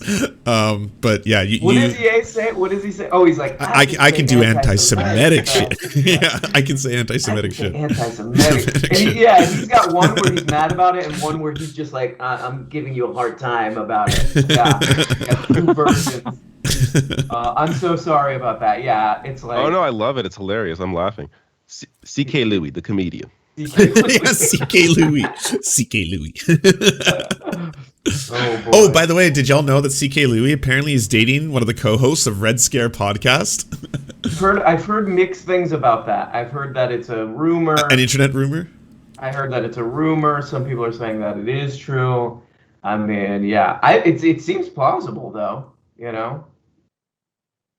It'd be a weird relationship. I'm trying to figure out who is the worst person in that relationship. Yeah. I'd say Louis C.K. I'll be honest. Louis C.K. About the election denial stuff, I don't know. Have you guys heard of this? The Daily Wire did a movie called My Dinner with Trump. Have you guys seen this? I've seen clips from it. Oh, yeah, I've seen some clips. Yeah. I have no. It's funny. It's literally like raw video, horribly mic'd up raw video from Trump and just like every Trump sycophant around a table with him eating lunch, and they go around the table like this giant table, like saying how good a job he did. That it's like an hour and 20 minutes of that. Oh my God! But the entire time he's like talking about how the election was stolen and stuff.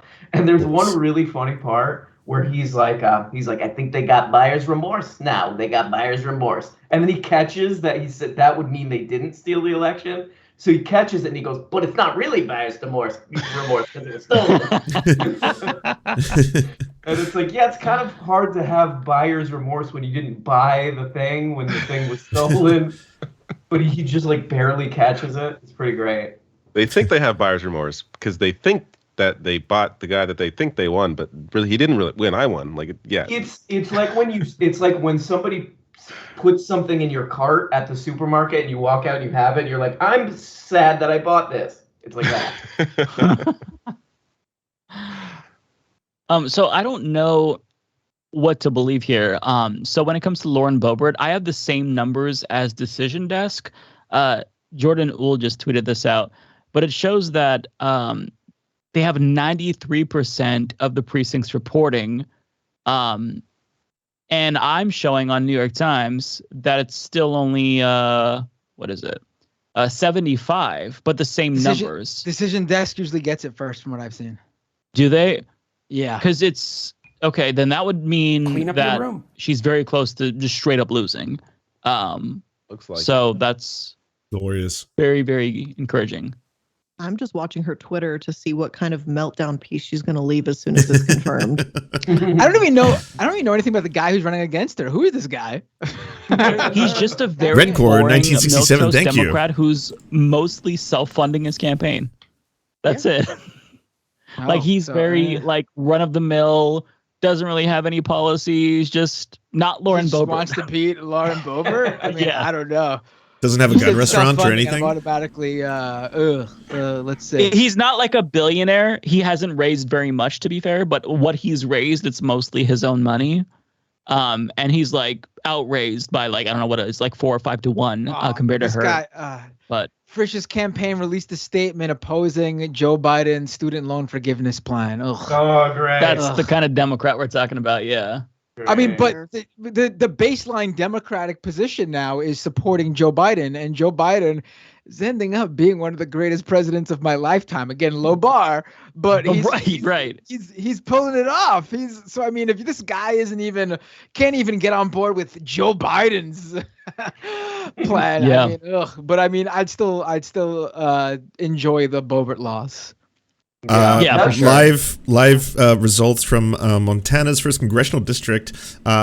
Monica Tranel, the Democrat, is at 55.2 to Ryan Zink. Is it Zink or Zinke? But at 41.4. So that's going to be a pretty significant Democrat win if that pulls off. That's at 31%. But that's a huge lead right now. That's like almost a 15-point lead. I have bittersweet news. News that maybe is more negative almost. Okay. So in the 28th Congressional District of Texas, Henry Cuellar has defeated the Republican. This is kind of more of a purple district. This is the Republican Democrat, and most of us were all rooting for Jessica Cisneros. So it's a pickup for Democrats, kind of. But I mean, he's effectively a Republican. Yeah, so I mean, you know what though? I think if she runs again, I think third time will be the charm. I think so too. She gets closer each time. It's not like one of those races where you're like, why does this person keep running? Charlie Crist, I'm looking at you. It's like, she has the name recognition there now. She's met so many people there. She just has to nail down those few more votes, and she's got it next time. Yeah, it took Ro Khanna like 3 times to win his race, if I'm not mistaken. So sometimes you've just got to keep trying, and she's so close that it doesn't make sense to not try again. So I have very big news, massive news, breaking. Michigan Proposal 3, constitutional right to an abortion has been approved. Nice. Yep. Damn, what a good night for pro-choice people.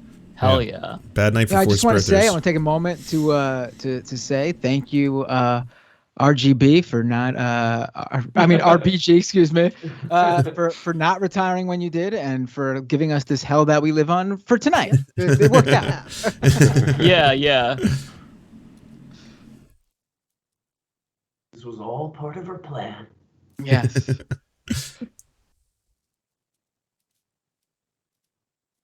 Yes. Obama will try to get me to retire, and I'll say, no, Black President man, I will not retire. Yas Queen. Yeah, everybody. I remember that at the time with the articles about that conversation, and the response from the resistance libs were, Yas Queen, nobody tells her what to do. It's like, oh no. So frustrating. This is really bad. But it's weird. I don't know if I think it was on Reddit, maybe the politics subreddit, where I was looking at some mini thread. Anyways, they were like, yeah, we've got to vote like RGB would have wanted. Yeah, we're gonna live up to her spirit. It's like they've kind of deified her in a way that's very cringe, but very on brand for liberals. And I hate it whenever I see it, because I feel nothing but anger at RGB, because we got Amy Coney Barrett because she refused to step down. So, but apparently I'm in the minority, and lefties are in the minority for feeling that way. But they've kind of deified her, and I hate it. Is that really a minority opinion? Because I'm on the small side of that too, then, because I think she totally should have retired. I thought most people agreed with that stance, at least like on the left. I'm not sure. I'm not sure. Like, minority opinion in a sense that like she's a goddess. But in terms of her retiring, that's probably more common. But like, I just feel like all of the, and maybe this is anecdotal, all the resistance libs that I know personally are just they worship her, and I hate it so much. None of them have the little action figure, thankfully. Yeah, I was gonna say, like, I haven't seen a RGB action figure like my Bernie one, which that's cringe too, I'll admit. But like, I haven't seen her version. That was pretty. But I can be honest about it. I mean, I see these losers with their RBG. I look at those, and then I take a look at my Brooks doll, and I'm like, not as cool. I'm sorry.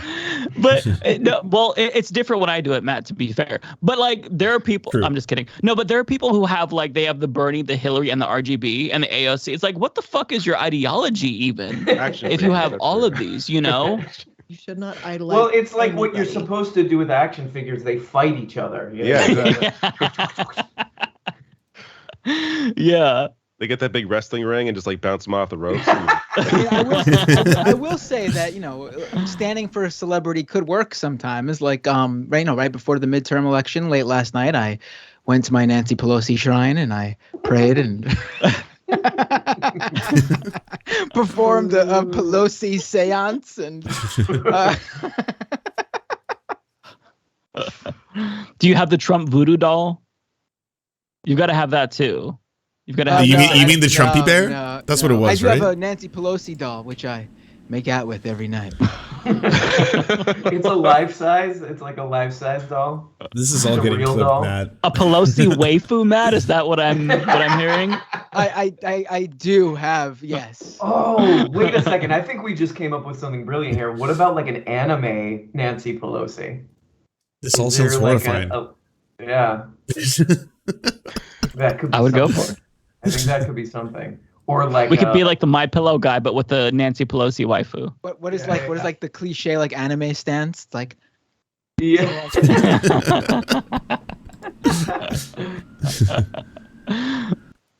And then you got a villain for the anime. The hammer dude comes in, with like the stars behind him with the hammer, Oh geez, I'm looking at the Georgia race, and they're like neck and neck, 49-49. Yeah, that's going to run off. I'm not even looking at that race anymore because I know we're not gonna get an answer tonight. Yep, you're right. Well, what do you So think that means we have to deal with Herschel longer. What do you think's going to end up happening there in the very end, after runoff? I think Warnock will win. Meaningless. Oh, yeah. Because I think at that point that I don't know, I think the right excitement was going to be kind of dwindled from the midterms, from what happened tonight, that they're just not going to have the energy. Then again, maybe it will energize them to come out, but I feel like it's going to end up with Warnock on top. This is, this night. I mean, we could get selfish and frown over Tim Ryan not taking down JD Vance, but I mean, we're just being greedy at this point. I mean,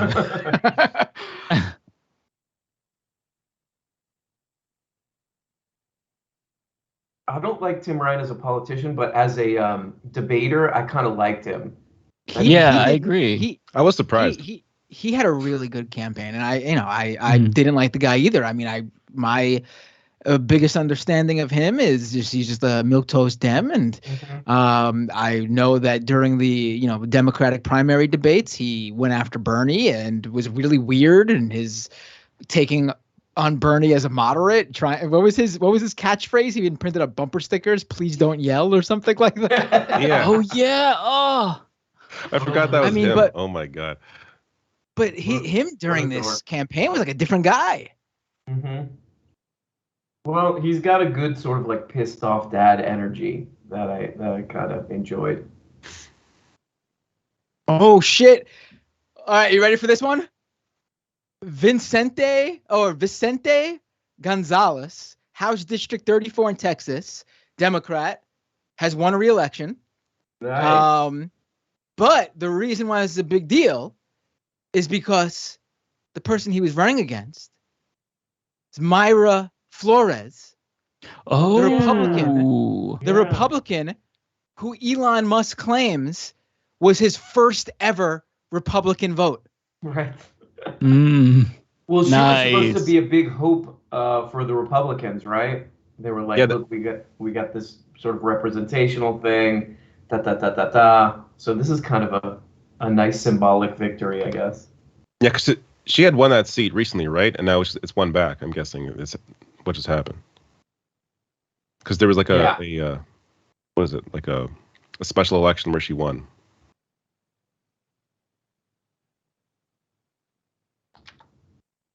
Yeah, she won a special election, right? So this was always gonna, It's very recent, yeah.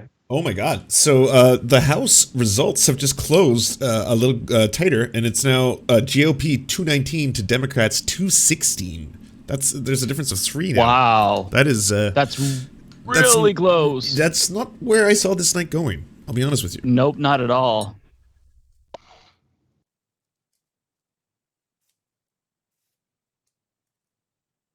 I kind of fully expected the Democrats to get their asses handed to them tonight, so I'm pleasantly surprised. Yes. That's the good part about being a pessimist. You're either right or you're surprised. Exactly. That's actually a great sales pitch. Yeah. I've been a lifelong pessimist, so I've got that line in my pocket at all times, but it's kind of true. I project pessimism, but I'm actually optimistic, and it's really fucked up. Mindset.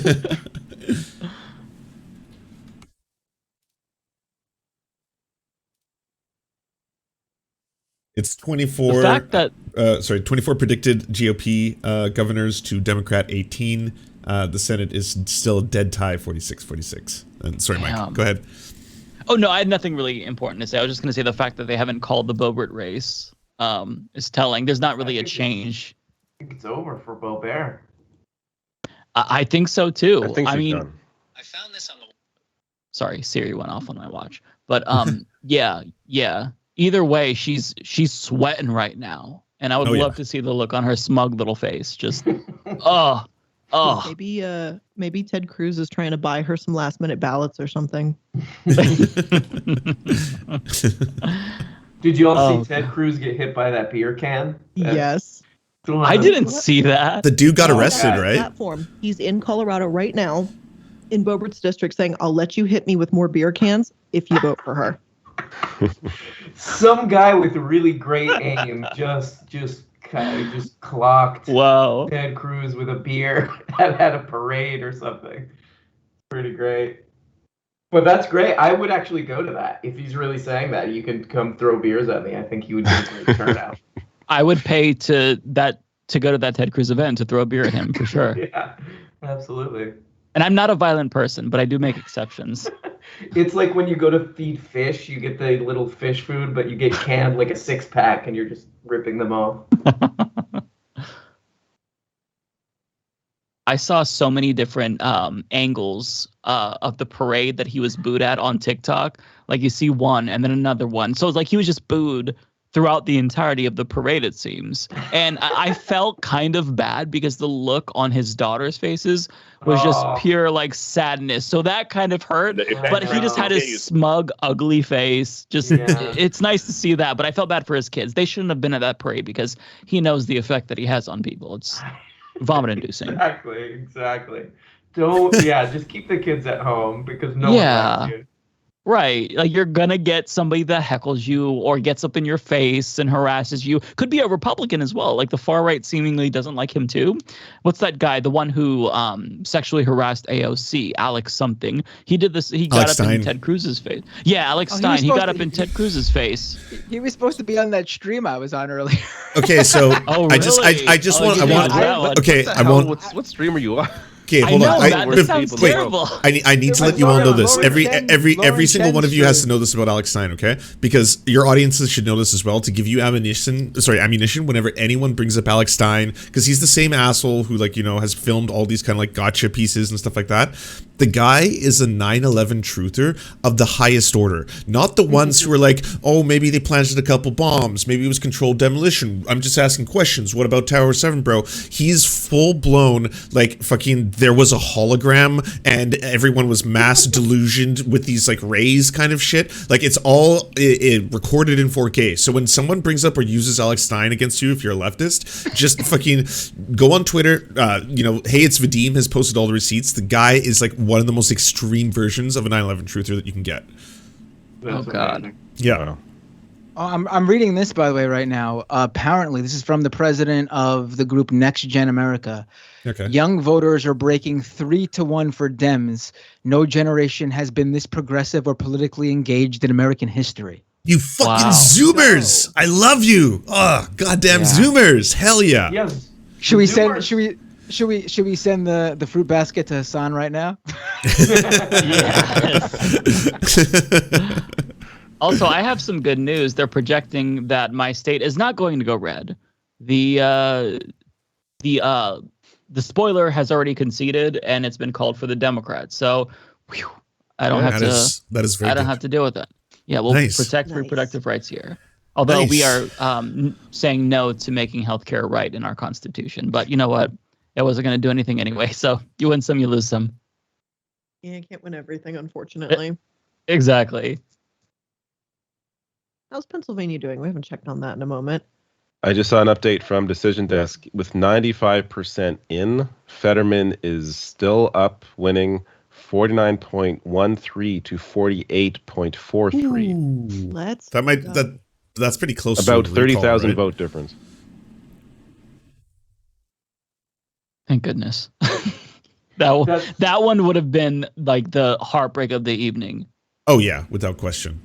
It's if we just can like get that and a Boebert loss. Just honestly, I'm also this is a personal thing for me too. But today was also the big day in the crypto world where FTX went broke. What? I don't know if you guys are following that, but it was I know. Oh God, they've taken. Okay, so outside of the slight Doge increase when Daddy Elon fucking started fucking up Twitter, which is now I think descending again, crypto is having a bad time. Like just less than 6 weeks ago they were about to raise. FTX was about to raise another $1 billion off of a $32 billion evaluation from VCs. Literally, and then now they literally just got sold off in a fire sale. Okay, wait, hold on. Isn't the kid like he's really young? Wasn't he the one who was worth like $26 billion and he's like the crypto lord? In 24 hours, apparently, he went from being worth $16 billion to $900 million. I mean, it's still a lot of money that he's worth, but a lot of How do you do that? Why do you need more than $900 million, by the way? Cash out. Fucking cash out, son. Go enjoy your life. Enjoy whatever you want. You have $1 billion. No, but that's the thing with this, specifically with crypto. If he cashes out, he can't. I mean, first of all, he can't. There's no. That's why FTX had to be sold on a fire sale. There's no liquidity. The real money isn't there. Basically, he's being valued based on how much his own company's cryptocurrency token is, and he holds the majority of it. So if he tries to sell some of it, he simultaneously kills the token, but also there's not that much actual real cash money, fiat currency in the system for him to actually get it all. Oh my God. It's like it's completely, it's all smoke and mirrors. It's all smoke and mirrors. All my FTX gone. All my apes gone. Like there will never stop being a proper amount of hilarious crypto stories to me. Like my appetite, my hunger for that, it will never be satiated. I am ready to devour into every fucking crypto bro losing billions of dollars story that comes along, one after the other. Doesn't matter who it is. They each become more glorious. This is why it ties into what we're currently talking about too, because Sam Bankman-Fried, the guy who we're talking about, he's the guy who was one of the biggest donors to Democrats through his PAC this election season. He gave them something like $40 million. But he had promised them $1 billion from now until 2024. And apparently some Democratic campaigns were depending on that money. And he had backed candidates to win who he basically left high and dry after the primaries. And that money ain't ever coming. And I was reading this piece, but basically some of these Democratic campaigns were depending on his money that's never going to come now. Oh, my God. That's amazing. Sorry, update here. Yes. Mandela Barnes is now leading. That's what I said. Yes. 50.7 to 49.3. This is, of course, Wisconsin U.S. Senate. Yeah. Really encouraging numbers here. Shit. I have also got a little bit of an update. I mean, it's not going to matter because this will go to runoff, but a good sign. Warnock is now leading slightly again. So, wow. You know, just a little bit of hopium there. Just the fact that, like, if we went to a runoff with Walker having a lead tonight, I would feel worse.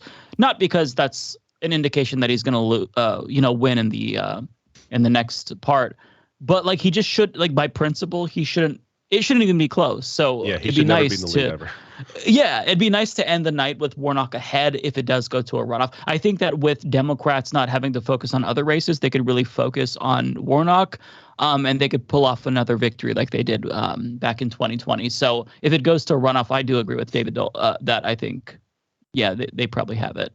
Huh. Have any of you seen any funny meltdowns online? Oh, sorry, go ahead. Say what? No, go ahead. Oh, I was just thinking, with Herschel Walker potentially winning in Georgia too, I genuinely think the man is like CTE or something. Like some of the things he's done has been genuinely bizarre behavior. And again, it's kind of the whole stance of the fact that it's even this close is disappointing already. Like, you've got someone who's like, oh yeah, let's be a little more progressive and, people can have equal rights regardless of who they are. And then you've got this man who's probably got some serious brain injuries walking around with a fake cop badge going, I need to win this. And I'm like, I don't know. The two are not the same to me. Cop badge was nuts. The cop badge would be adorable if he were 7. Yeah. But this is a man in his 60s. I can't get over that. That's like the most bizarre thing to me. And then you actually think he has authority from the cop badge. It's like you have as much authority as those little sheriff stickers that they give you in elementary school. Like that confers as much power as that sheriff badge does, which is none. It's just that to me like broke my brain. It's just like, oh my God, this is somebody who could win. How did we get here? And the tweet where Warnock was like, look, I can't have Herschel Walker representing my mom. That just resonated with me so much because it's like, where's our standards? I mean, Jesus. I was going to say, some of these. Herschel Walker's own kid is over on TikTok, like melting down. Christian Walker. Yeah. He's the worst. Yeah. He's Christian the Walker worst. is the breakout star of that campaign. Like, he's one of the most by far. interesting part. Yeah, by far.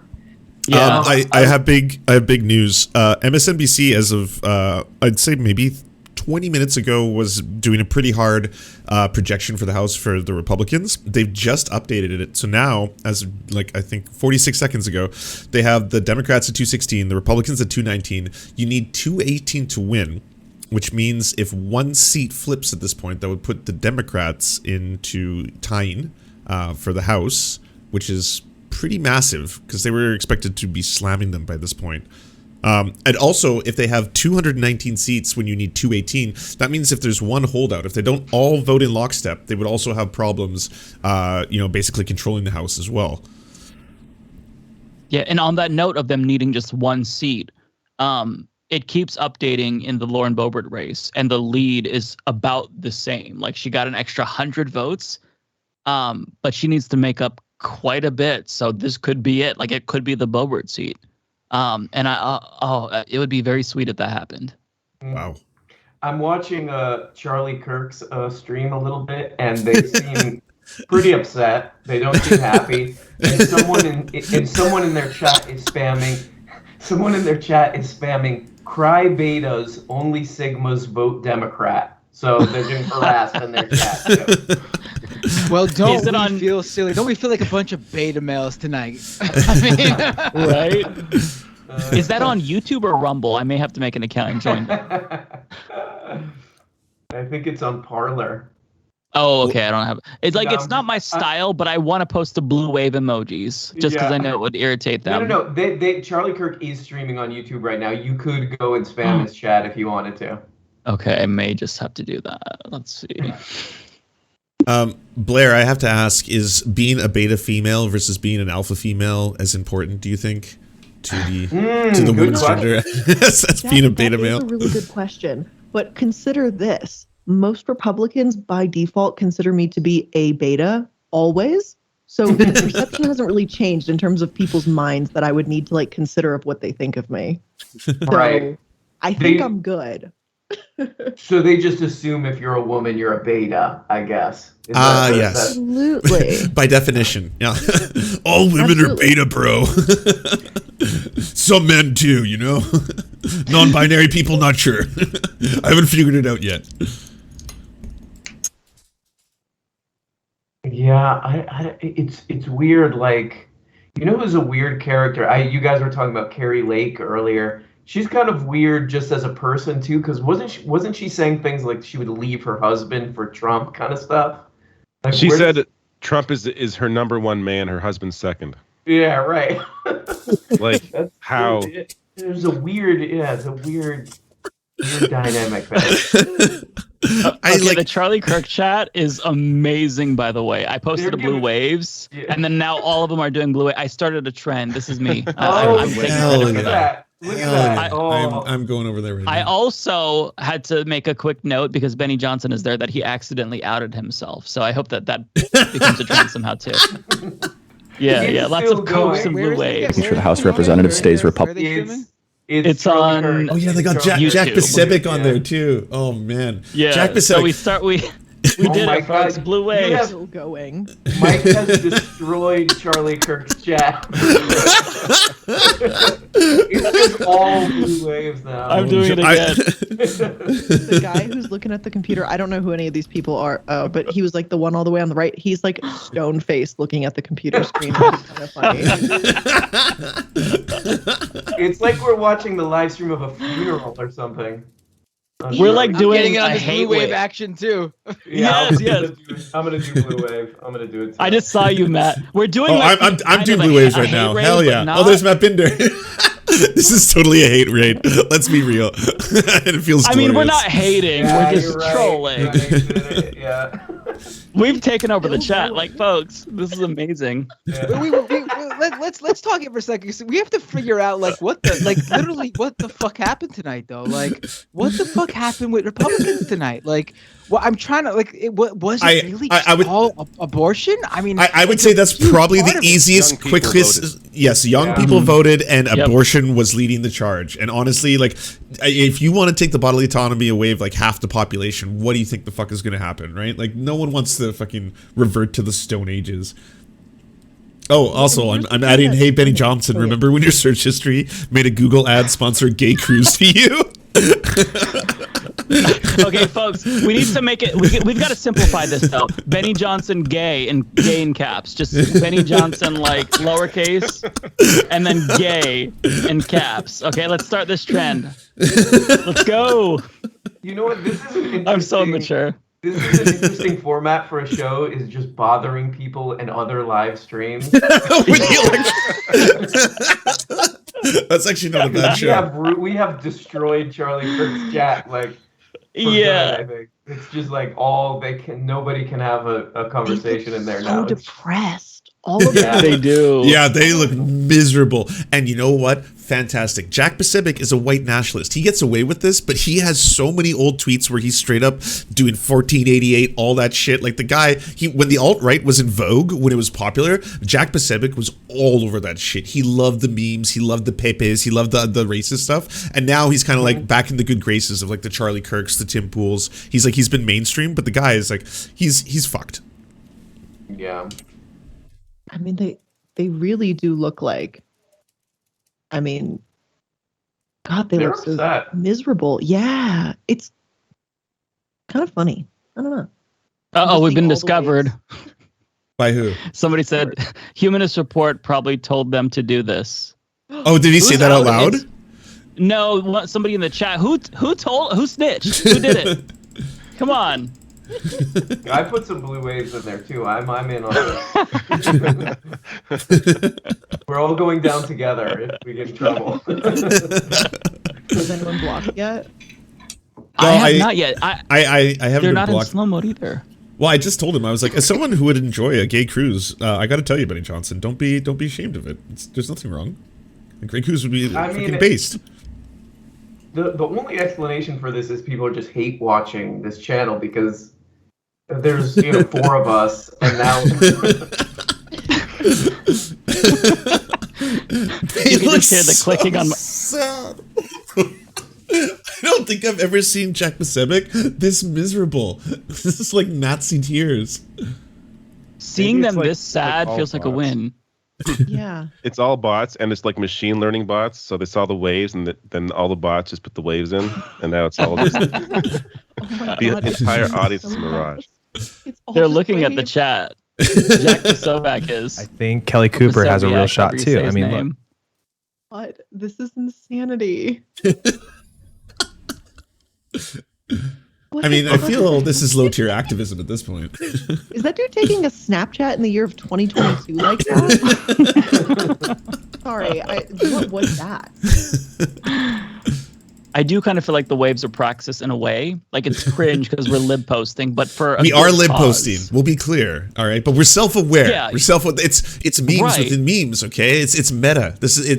We're doing it ironically, bro. Okay, like I know how cringe this is. Yeah, this is intentional cringe. Exactly. We figured it out. We're being called blue bots, and now they're taking a selfie. Hopefully there'll be the waves in the selfie if you look at the screen. Can we find that selfie? If Benny Johnson posts it, we might be able to see one of our names in his selfie.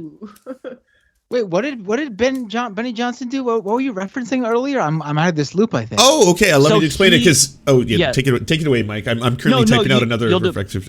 I'm too busy with the waves, so I can't. Really okay. All right. So Benny Johnson tweeted out about military. There's an ad on a military website, and the ad was for a gay cruise. Which sexy men on the cover. I would love to go on a gay cruise. I'm not trying to disparage gay cruises. A gay cruise base as fuck. That's not what I'm talking about here. But he didn't notice that it had a Google ad on the actual advertisement, meaning that this was based on his own search history. So based on his search history, and he outed himself by doing a screenshot, screen grab, blah, blah, blah, and posted it out. And then all of a sudden his replies from the conservative world, and the Daily Wire even mocked him for this, because he used to be a BuzzFeed guy. I don't know if you know that. He was BuzzFeed back in the day. He got fired for plagiarizing. Yeah, he did. That's right. And then he just did a 180. Oh, I can grift the right. I'll do the right wing thing. I can do a Dave Rubin. But yeah, so and his own fans were the ones in the replies being like, just so you know, dude, that's a Google ad. That's a targeted ad based on your own search history on what you think will be most effectively marketed to you. Like that's the whole point of it. So and then he deleted it instantly when someone pointed that out. I was like, oh shit. But it's out there forever. I personally will never forget his infamous investigative report for BuzzFeed, where he went to some army base and took a bunch of pictures of like the Burger King on the army base, and that was it. That was the report. This army base is just like your town. Here's the Burger King. Here's the convenience store. Here's the ShopRite. That was it. That was the report. They're on break right now. We can rest our pointer fingers, folks. Oh, you can hear us so much. Oh my God, that's overwhelming. Should we change it to an Illuminati symbol to scare them? Yeah, get some triangles. Honestly, the in blue there. wave like is it. so funny because it's just like such a like harmless thing. Like it's completely harmless. It's Yeah, like, true. It's not even like the red wave where like it could be like blue. That's literally what waves are. They're blue. That's the color. Yeah, they should be blue. Right. I love that it's weaponized cringe. You are sending them the thing they hate the most, which is libs, like lib porn. You're throwing lib porn at them right now. And they're still coming. Like you're all keeping it pretty consistent. Like you just always see blue waves, and I feel like this is it's killing Jack Posobiec's soul. He's looking at his computer. You can see the disgust. Oh, we see gay flags, so that's not going to land well. Maybe Benny Johnson will secretly like it, but yeah, I'm really enjoying this. I've been doing this consistently for like 15 minutes now. Okay, so I'm sorry. So I'm not super familiar with them. The Jack guy, is that the one that's in the black hoodie with the laptop in front of him and the blue shirt? Yeah, so the one that looks like his soul is escaping through his nostrils right now. Yeah, and it just made like a deal with Satan. That's Jack Posobiec, the one on the right. Okay. Yeah. He's literally a white supremacist. Like not even like his ties to white supremacists. Like I mean like saying like, oh, how Republicans are, everyone's a Nazi, right, with kind white of shit. supremacists. No, I mean like this guy literally ties to legitimate movement white supremacists. This is the guy who held up the Rape Melania sign that Republicans used to bash Democrats for holding up when it was really like him. This guy has lied about his career. He had that he is a former CBS News reporter in his bio for the longest time to grow himself as like a legit journalist. He's never worked for CBS News. Yo, Matt, one of my favorite ones ever was that he was one of the ones leading the charge for the Disney groomer stuff, being like, Disney groomer, I will never go to Disney. Disney is grooming your kids. And then it secretly was photographed that he was going to Disneyland with his kids at the time. Wait, what? I missed it. Oh yeah. Because his wife, Instagram, she grammed a photo of it. And then all of a sudden that photo got deleted. But like the internet never forgets. And they found the photo. And he was straight up bringing his kids to the groomer land. Like he called it groomer land. He was bringing his kids to a place and he was like, they're fucking grooming your kids. They're going to molest your children. And then there's a picture of him like with his kids smiling. Wait, do you still have that? I got to see this. Yeah, I can get it for you. I have a version where I cut out the kids' faces because I didn't want that to be on the internet. They've reached a new vibe in the Charlie Kirk stream where they're now just like, they're doing this kind of thing where they're like, well, I guess people just want high crime and high inflation. I guess they're doing like that. That's right. Oh, that happened on the stream. They did. I was talking with them, and they were like, I guess voters care about crime. What a gift. Like, do you guys hear yourself? You sound like the Principal Skinner meme. Maybe you were. I mean, it's like maybe you guys thought that maybe you are out of touch. And I forgot who this woman was, Mary something or other. Let me check out. She started bringing up. What? Oh, go ahead. Sorry, it's about Georgia. Okay. 95% reporting, 49.4% Warnock, 48.6% Walker. I think Warnock. Yes. Win. Oh shit! He's got to hit 50%, right? He's got to hit that 50% mark. Yeah. In order to avoid a runoff, yeah. Yeah. So he's wow. 0.6% away. Oh, the bare minimum. Let's go. Oh my god. Oh, that would just be beautiful. Just like, y'all, this is a good update. No, that's that is really an amazing update. That is an amazing update. Yeah. Also, I don't know if you all heard, but apparently Mastriano was on OWN Live when he was saying how his victory was assured, and he was already laying out his campaign plans for, like, the city, and found out live on the air that he lost the election on OWN. So that's pretty funny. We gotta get that video. I have a link to it. I'll send it to the chat. Oh, I'm seeing that Sean Maloney might be one of his race that he pushed. What's his face out of? What's that guy who ran in like completely outside his district because they redistricted? Yeah. Oh my God, I can't remember his name. New York State Democrat. Sean Maloney, leader of like the New York State Democrats or something, is gonna fucking lose his race, it looks like, and cost everybody everything because he's a selfish MFer. That's crazy. One funny thing about the Charlie Kirk chat, I like turned on the volume for like 2 seconds, and they're at the stage of what went wrong. And one of the things that they said were that the RNC didn't spend enough money, so they're definitely coping. It's a cope stream. So our blue waves are certainly not adding to the mood. They're very miserable. And then the guy who is in Benny Johnson's seat is bringing over a laptop, so he might see you now. Quick, post more blue waves. I'm actually more surprised they aren't just claiming like election fraud. Right. Like all these candidates, like all the candidates were, right? Like at least 300 of them. Like they're just so. I mean, at least they're accepting the loss. Yeah. So far. I'm reading. This is from Jacob Rubashkin of Inside Elections.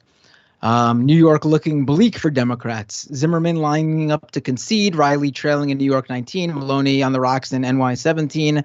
Losing those Biden seats could make a huge difference in narrow majority math. New York State Democrats really. I mean, Sean Maloney's literally. I looked up what he was. He's the head of the DCC. Yeah. DCCC.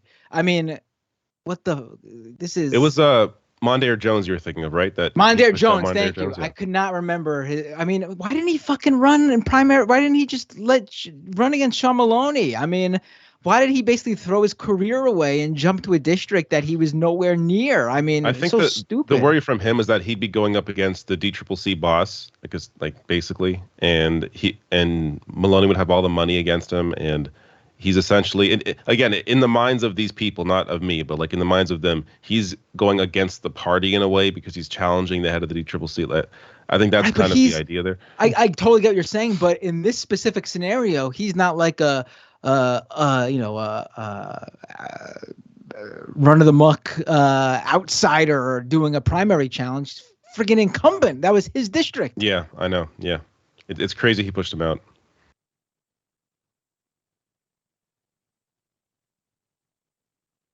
And of course, we could thank Andrew Cuomo for the for his Republican judges who basically gerrymandered the fuck out of New York.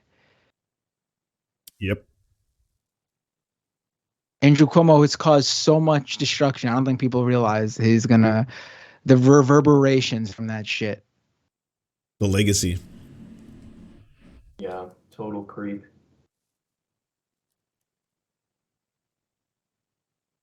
How are the other feeds? Have you been keeping an eye on because I saw there was a massive one on Rumble with Steven Crowder. It's got 200,000 people watching it right now. Whoa. What the hell? That makes no sense to me. How? Yeah. 203,000. That's more than people. Hassan on Twitch. There's no way. Oh, no way. I've always told you have to be paying attention to the right to the far right on Rumble right now. Unless it's bots or it's artificially inflated, their numbers are obscene. There's a person called Salty C Word. I have to say C Word because I'm on Twitch, but it's the biscuit. If you enjoy cheese and crackers, so that's his name. Anyways, he's on the platform. No one knows who he is. He gets 25,000 live viewers, and that's more than Hassan on most days, and you've never heard of him, and he's anti-Semitic as fuck. It's wild. Yeah, there's no no way that's legit. Real? Not to sound like I'm coping and jealous, but it's fake. Speaking of coping and whatnot, Ben Shapiro tweeted out, "Candidate quality matters," with a period after each word. So they're definitely they're reeling from these losses. Democrats certainly did better than I think all of us anticipated. At least me, I didn't expect it to be this good. No, nowhere near this. Mm-hmm. I was like, the best case scenario that we can walk away from tonight is basically that the Democrats hold the Senate and lose the House. That's the best case scenario I'm thinking that can come out of the evening. I never even thought the House would be in play, and let alone the governors. Like, okay, like those are catching up too right now. Yeah, and to see like the loudest election denier like Carrie Lake lose and go down, it's great to see that too. Yeah, and that it wasn't even close. Like she down by like 20 points, I think. Oh, it's beautiful. Whitmer's up by 5 points in Michigan. Oh wow! Everyone, we should do a round table promotion of our respective channels and everything, because between all the streams that are going on right now, we're almost at, I think, near 4,000 people. So whoa! What? Yeah. Wow. Yeah. What? I'm pushing you. I'm digitally pushing you out of the way as I'm first. But the left has to do this, okay? Because the right does this all the time. The right wing is really good. Dave Rubin will bring on fucking Stefan Molyneux, and he'll be like, "Hi, Stefan, good to see you." And he's like, "Oh, what do brains weigh? Oh yeah, black brains are lighter than fucking white brains and stuff." And all of a sudden, everyone's watching both of them. And so, like, we should do that. We should cross pollinate. Yes. We should allow everyone to follow each other. Dreams, baby. I'll go first. YouTube.com/MattBinder. I'm literally less than 250 subscribers away from the big 25K. I know all of you guys have more than that. Clean up your room. For little old me, it's a big deal. So go to YouTube.com/MattBinder. Twitch.tv/MattBinder as well. I mean, you're right here. You might as well just click that follow button if you're watching on Twitch. And follow me on Twitter @MattBinder. I do a politics show called Doomed that tracks the right and right-wing misinformation and conspiracy theories. And I have a anti-crypto show called Scam Economy, which tracks all the scams and ridiculousness going on in the crypto world. And I'm probably going to start another one that is TBD. I can't let it out yet. So because I'm crazy. I will never sock puppet accounts. Gonna expose all those sock puppets. Yes, that should be one, but that would take up too much time. I will never see my 2 children again. I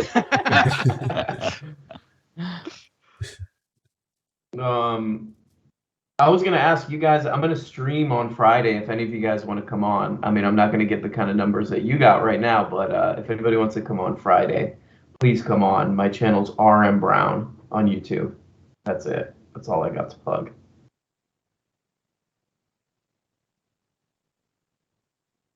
All right, I'll go next. YouTube.com/TheRationalNational. Right now we have over 2,100 live viewers on YouTube. So how about that? People are watching. But there you go. And I'm David Doel on DAVIDDOEL on clean up your room. Twitter, though.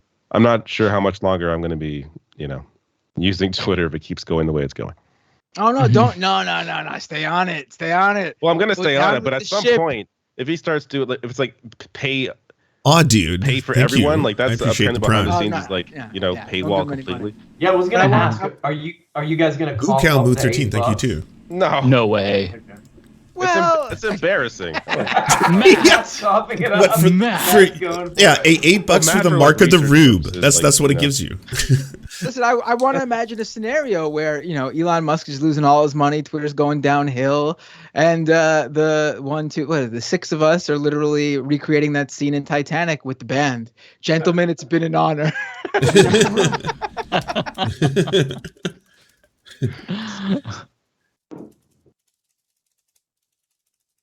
I guess I'll go next. You can find me on YouTube, The Humanist Report. I do news and politics. If you're watching this on Rational National stream, I'm basically the gay version of the Rational National. We do the same thing almost. So if you want additional news stories, come and subscribe. To everyone else's audiences, I'm a political news guy. I try to hold back the doomerism. Sometimes it gets through, but I post very frequently. So please subscribe and like and all that stuff. The gay version of the Rational National? David, yes. David, you're straight? I should note I'm bi, so I was gonna throw down that I was the bi version of the Rational National, but you took that away from me. He stole my joke before I had it. I feel like I was gay secular talk, but it could be gay Rational National, gay version of Rational National, or the gayer version of the Rational National. The more bearded version of the Bitter was like shocked that I was like not gay. I mean, I'm just shocked I'm the only cis white man here, to be honest.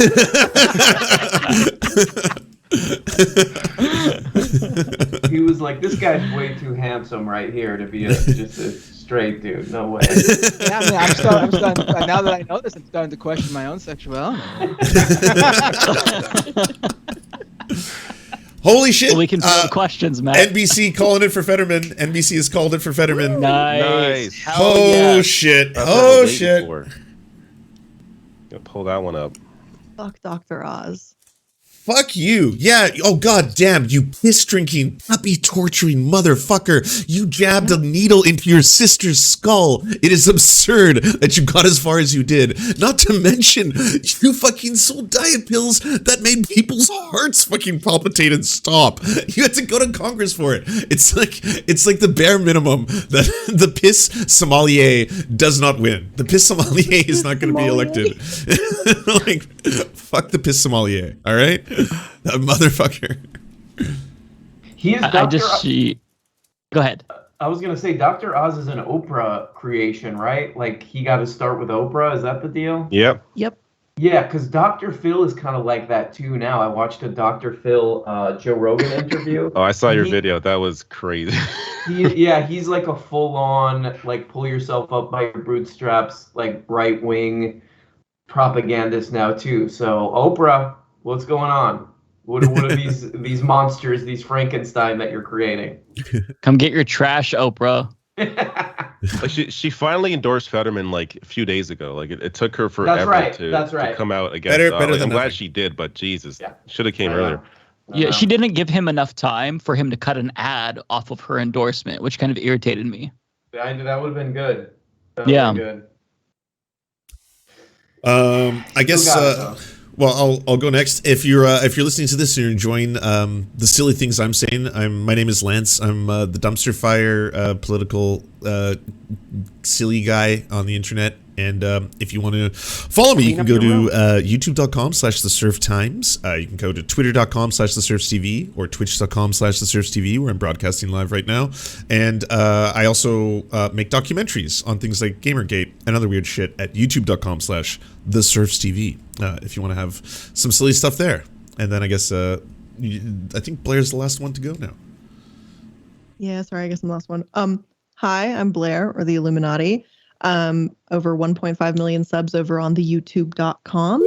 And also on podcasts, Spotify, wherever you name it, we're there. 3 series uploading Mondays, Wednesdays, Fridays. Multi-level Mondays talking about Ponzi, pyramid schemes, and other scams. The corporate casket, which we just look at where bad businesses go to die, including charities and all of that fun stuff and cults. And then the new series Dark Dives, which is unveiling dark history and ideologies and conceptual kind of topics. So yeah, glad to be here. And thanks for letting me shout myself out, I guess.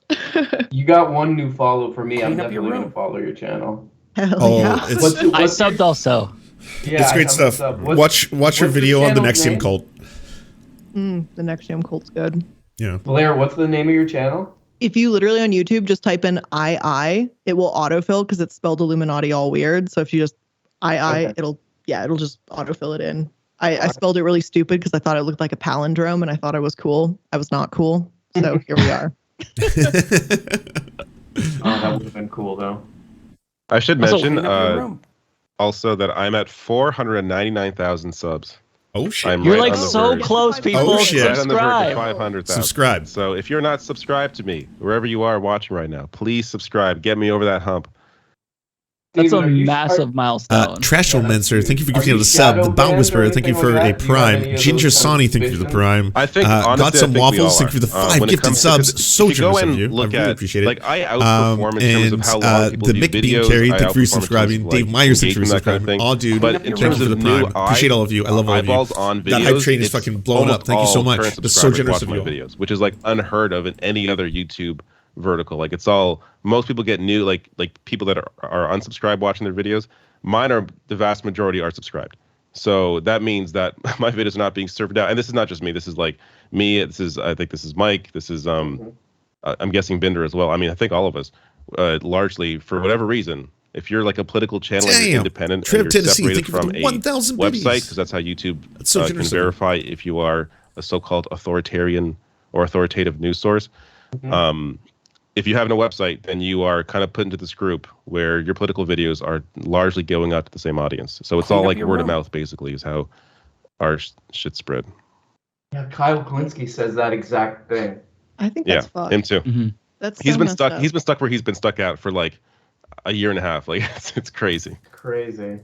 Yeah, all of 2021, I was stuck at the same subscriber count where I would like gain 1,000, and then over the 2 months, I'd gradually lose that.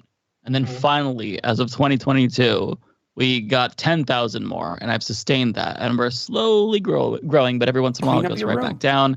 Very, very frustrating, especially when you see momentum. And then like immediately it's like, boom, you hit a brick wall, and then it's just, yeah, it's really frustrating.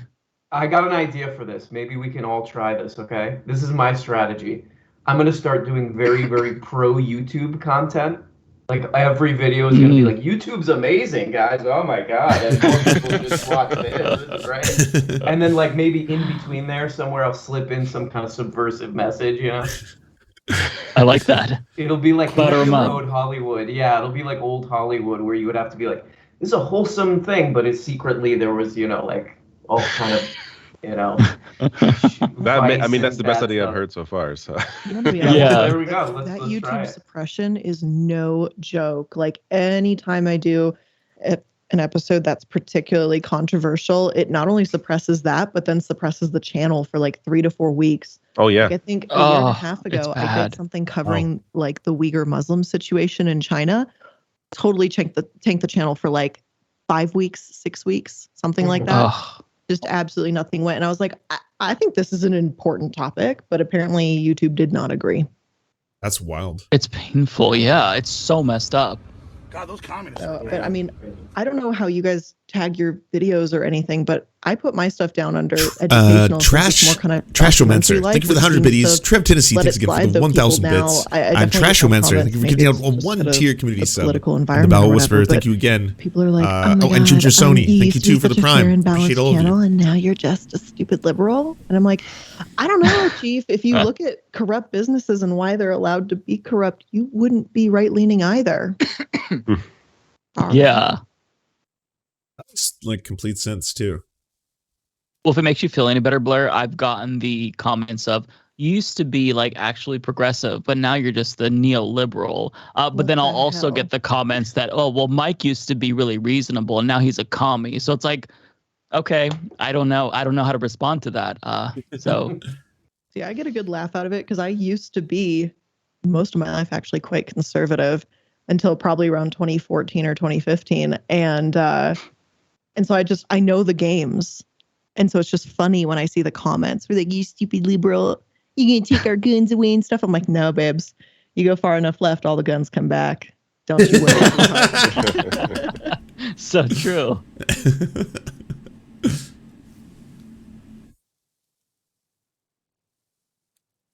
The blue wave is still going down in Charlie Kirk's chat. Is it? I haven't checked. Oh yeah. God, you guys are amazing. Has not slowed down. I don't know. I don't know how many people watching us are doing that, but yep. The chat's going so fast too. Oh yeah. Let's see what they're saying. They haven't turned on slow mode, which is what I thought they'd do immediately. Also, haven't banned anyone. This is the free speech zone. I've said some very ruthless things, especially towards Benny Johnson. But Benny Johnson's not there anymore. They replaced him. Yeah, good for them for not banning that shit. Honestly, I mean, they're standing by their word. Blue wave equals red tears. Seeing lots of cope and seethe. I mean, I love this chat. It's amazing. They're coming up with some, like, they're trying to come up with theories now, what's happening, and some of them are kind of funny. One was that Fetterman won in Pennsylvania because of how bad the lockdowns were. Everyone left, and the only ones staying there are people who love crime and love lockdowns. So they're kind of throwing out ideas. It's so lit. Crime gets me off. CBS is reporting that Dr. Oz has asked reporters to leave his victory party. Yes. Oh, he is going to snort some pee. Hell yeah. Oh, that's good.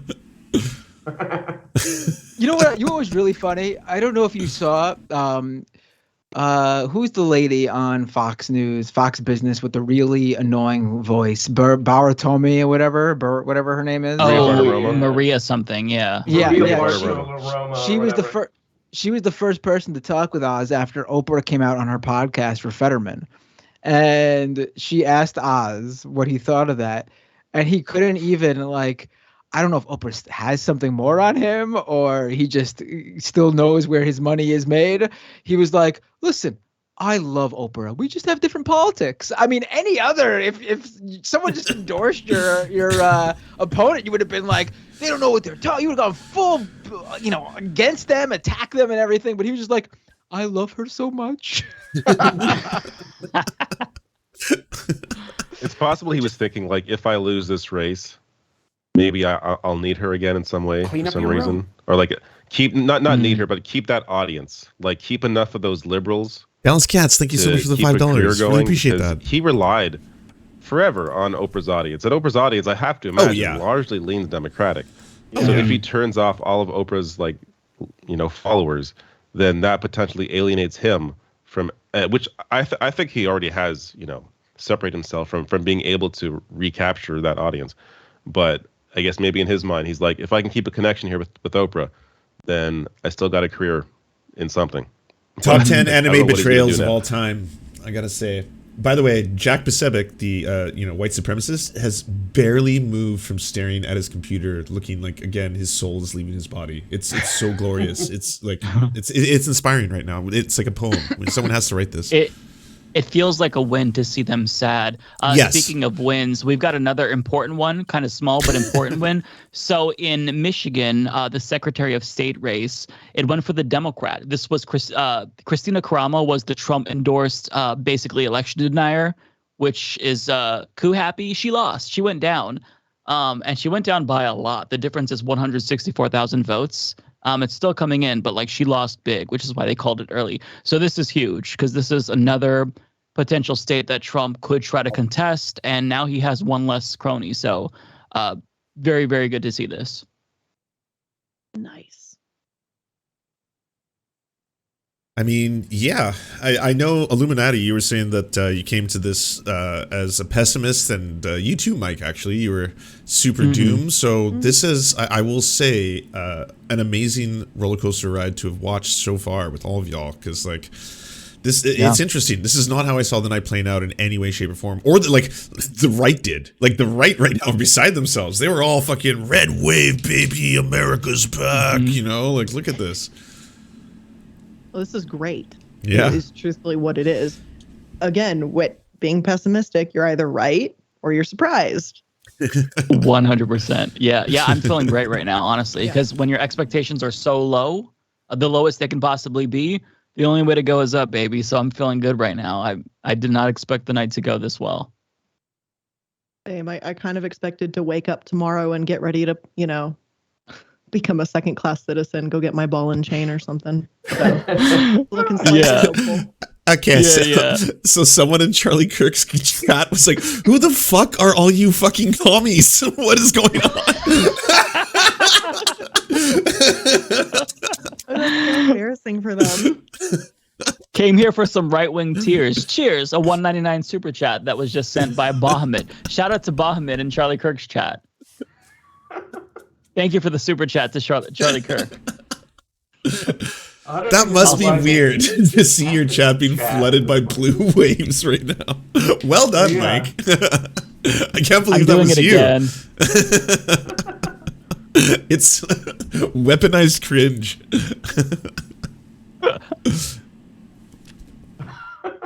Clean up your Poinsters, thank you for the tier Republicans are a joke at this point. $4.99 super chat from Fuck You. It's PHUC space U. Oh my god. So now the hate chats are coming in. Okay, folks, let's not harass. The waves are calm. And I also see Vaush Rad, so he could also be hate rating them simultaneously. This could be a whole beast. like a leftist effort across the internet. Yeah, I mean, I was going to say, this is the real surprise of the night that I kind of feel sorry for Charlie Kirk right now. You're alone on that. I don't. Because it's just these sad guys alone in a room all looking at their phones, and then a constant stream of people making fun of them. But so another $5 super chat. Soon may the Fetterman come to give us radical socialism. Oh no. I see lots of copes. I think Vaush is in this too. Is Vaush in here? I think Vaush is watching the other side. Vaush, you can jump in the call if you want. DM me. That's so fun. I see a lot of Vaush Rad. So they could be hate. This could, like, I love the idea of all of the left coming together, not to accomplish something policy-wise or protest, but just hate raid Charlie Kirk. Like, this is where solidarity among the left is really needed. We can pull off amazing things like doing this. Look at Vaush's stream right now. It looks like he's literally just streaming our stream. Is he really? Is that what he's doing? Yeah. Okay, so that adds a lot more viewers. So that's why. Rad. So, my chat is filling up with people who's like, Vaush is shit-faced right now. He's getting all emotional with us. He's streaming us. He's drunk as shit right now. Hell yeah. I love that. Hell yeah. /join. Join the Patreon page. There's an empty seat. Is he alright? Should we call for help for him or something? I love this so much. Oh. They're saying drunk Vaush. That's so funny. This has been an amazing night beyond my expectations in so many ways. I love it. I am very surprised. Very surprised. Did not expect to get this much, I don't know, dopamine, serotonin, schadenfreude, whatever you want to call it. Well, I think so many of us, truthfully, and of course, maybe I'm just licking my own wounds here, of course. I think a lot of us were really in not a great place today when the day started of going, this could really be it. And so to see something like this actually happen, this is really kind of spectacular. So I think a lot of people have their hope raised. I was scared of today. I was like, I've been nervous about this or anxious about this for fucking weeks, I feel, and months leading up to it, where I was just like, fucking America could just go far fucking right, and it could happen, and then they take the House and the Senate, and then all these fucking QAnon, fucking Christian fascists all come to power. Like, that's what the writing on the wall really looked like. Mm-hmm. And then today, I mean, that's still possible. Yeah. But like, there's so many races and stuff that we're watching that are totally either turning on its head, not being flipped. This is kind of incredible. Look at me being a freaking positive person. My apologies. Hold on. Give me 5 minutes. We've turned it around, Illuminati. Like, we were very doomer, and now we're both kind of feeling better. Like we're vibing now. There's two of us who are changing, so it's not like, it's not a spurious error or something. Like we both are feeling a lot better. Honestly, watching Oz lose, Fetterman win, and Boebert lose has been giving me so much energy and so much happiness. It really has been fueling me. It's just beautiful. I'll be right back. I need to get more water and possibly more caffeine. And more everything. What a mood.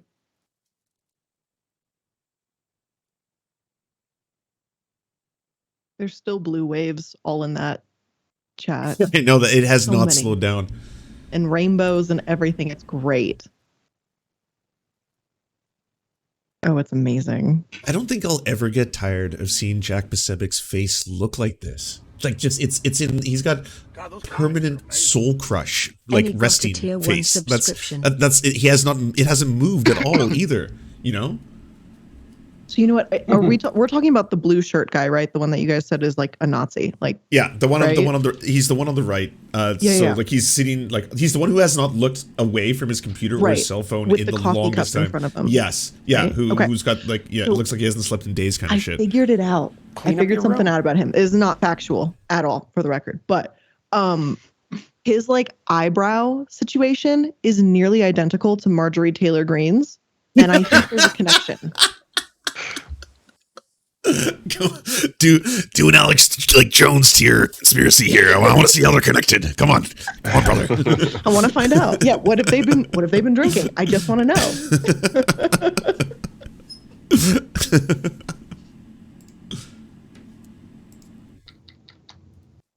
And for the record, I do know it's the Neanderthal gene. I think technically is where kind of that more high-placed brow comes from. But I just find it funny that they both have it and they're both idiots. I'd also like to mention that Europe is just waking up right now, so I'm starting to see a whole bunch of European people and lefties just like, holy shit, what? Like so many accounts are just like, their minds are blown. Like, I thought it was going to be a fucking Republican. Oh, sorry. Oh, I thought it was going to be a Republican landslide, mate, but what the fuck was going on here? You know, like they're all so excited right now. Democracy hasn't fallen yet, baby. America! So at this point, what race is left? Like, I know there's Warnock, Walker, but I don't think we'll get a result tonight. I think Warnock is going to win. To be honest, at this point, from everything I've seen, especially with the mail-in ballots, going to play a big part. Which is are those coming in tonight, or is that still happening tomorrow with the counting? I believe that'll happen tomorrow, right? It's probably still going to be a runoff, though. They seem pretty damn close. To people in the chat saying, like, Vaush wants in, I was like, I gave him the link. He has but to click on the Skype link. It is now out of my hands. It's in his hands. I cannot... I think I saw someone in his chat saying that he's struggling with Skype itself. He's trying to download Skype. How drunk is this? I've only seen Vaush like wasted, I think, once in like a different election stream. If he's so drunk he can't install Skype, like come on, homie. Skype. It's like 2 buttons. It's like install. It looks like I just clicked over to his stream. It looks like he's having a similar chat situation where people are telling him to go to bed. I see a question that says, "Is he going to puke?" So I don't know what's going on. Wow, he's that drunk. Damn. I don't know. And then I see Vaush is sloshed, very, very drunk. That's what I'm seeing. I mean, if he's drunk, he probably should go to sleep. Truthfully, you're not going to make good decisions or say great things intoxicated. This is true. This is you. This is you looking out for human decency. Someone has to. According to him, he's the drunkest he's ever been since college. What? Oh boy. Oh my goodness. This is not the time to be streaming political stuff then. Maybe it is. I don't know. Oh yeah. Drunk live at the midterms. I literally see a comment that says, "This is why mommy cries." Jesus Christ. I can't hear anything. I can only hear static. Yeah. What's going on? Oh my God! Look who's here. Vaush, all we hear is your static. If you can hear us. By the way, just an update, not on the election, but the more important matter: the blue waves are still coming in droves on the Charlie Kirk chat. So epic. That's what's important. Yes, I've switched my priorities throughout the course of the night, and I just want to keep the blue wave momentum going. And lots of gay pride, some trans flags. It's so beautiful. I love gay people. Can I be heard properly now? Yes. There you are. What an intro! How's it going, man? I'm so sorry. I'm absolutely blitzed right now. Well beyond my limits. I hope everyone is having a wonderful evening. We truly are. Hey, Vaush, I've never seen Jack Pasebek's soul leave his body. I'm witnessing this in real time in 4K. Like his face, he has resting, like everything is fucking ending face. It's glorious. It's feeding me. It's giving me nutrition that I didn't know I needed. Yeah, I'm hesitant to be optimistic, but I have to admit, I just screamed myself hoarse after Fetterman's victory. I started singing along to that fucking song. You know, my throat hurts. Oh, what a nice happening on such a dark day. Is everyone doing well? We're doing much better than the beginning of the night, at least. And what will make you feel better if you aren't already feeling good is I just tweeted a picture of Jack Posobiec, his face. He's very, very sad, and his sadness makes me happy. Oh shit, Fetterman's giving a fucking victory speech right now. Hell yeah. Hell yeah. I think this is the first time I've had the pleasure of speaking to a few of you. It's a delight. I'm sorry that I'm blitzed. I would be more eloquent, I'd be more eloquent if I wasn't. I appreciate everyone's work here. I know all of you. Yeah, nice to meet you. This is fun. Yeah. It is great to meet you. You've added an element of chaos to the stream that we needed a wild card, Vaush. That's why you had to jump in here. We needed to have a wild card. I have every intention of being very predictably progressive this time. Oh, I see Figueredo here. Oh, sorry, not Figueredo. Figueredo's Posobiec. Wow. Yeah, I tuned in on Charlie Kirk's live stream, and I used all of my autistic prowess to determine that Charlie Kirk does not look very normal in that live stream. He actually looks very upset. Oh, my goodness, it's beautiful. I'm going to agree with that. Big news coming out of Tennessee. You guys see this? No, what is it? One of the ballot initiatives, apparently, Tennessee has officially banned slavery as a punishment in the year 2022. Oregon did too. Oh, damn. Spicy takes here. Come on. I mean, we did that tonight in Oregon as well. Have we gone too far? Truly, has the left gone too far? It was the Measure 112, remove constitutional language allowing slavery as a punishment. It passed 54 to 46, so I'm very proud of my state Wait, tonight. it passed 54 to 46 in Oregon? There's some people who, Who are the 46? What is going on? What is wrong with you? Tennessee apparently voted something like 80 to 20%. So that's shit. Well, listen. This is what I'll say. Okay, in defense of my state, only 56% of precincts reporting. So that number could go up. Okay. You mean the forced slavery number? Yeah. Sensibly for a second. If we didn't have slaves, who would punch our forest fires? Stop being dumb. Come on. Who else? True. We should also add that Marjorie Taylor Greene thought those forest fires were started by Jewish space lasers. True story. On the moon. Yeah, True. On the moon. On the moon. Forget it. Oh, I didn't catch the on the moon part. I just thought that they were like satellites, not. Yeah. Oh, wow. I think she literally claimed it was on the moon, like Austin Powers, Dr. Evil style. Oh, yeah. No. She's got a James Bond up her anti-Semitism. You know, she's like, my anti-Semitism needs to be fucking full-on Bond villain shit. All right? So that's where I'm coming from. Did you guys know about the Jewish space laser theorem? It's actually not specific to MTG. It's actually a fairly well-developed component of a variety of anti-Semitic conspiracy theories. I think it goes back at least to the 90s or further beyond. It's established, which is wild because it sounds like an idiosyncratic, very specific kind of brain damage. But in reality, it's actually something a decent number of people believe. Is unfortunate. And a decent number of people are stupid. Yeah, well, it's a great country, you know. Yeah, I didn't know that, but it's not necessarily surprising in these days, unfortunately. Yeah. I think we also have to add that she had to learn that the Holocaust was bad by going to the Holocaust Museum. And then did a press conference where it's like, oh shit, based on the themes I just saw, this wasn't all that lit. I guess, yeah, I'm going to walk back my position on this one. Holocaust, in fact, bad, actually. You know, the thing that really fucks me up when you think about that is that for people like MTG, there's a near guaranteed likelihood that when going through something like that, she's looking at these exhibits and she's thinking, that didn't fucking happen. That's not real. There is no way it's somebody true, like actually. her goes through so something true. like that in good faith. And it's tough to think about that. It was definitely a learning process. Yeah. Oh god, I'm so sorry. I'm on like 10 shots equivalent of yeah. Let me skew the direction of this stream really quickly. Let me sort of like a black hole. Let me pull it in a new and innovative direction. You're all familiar with the Moore v. Harper Supreme Court stuff that'll be going on soon?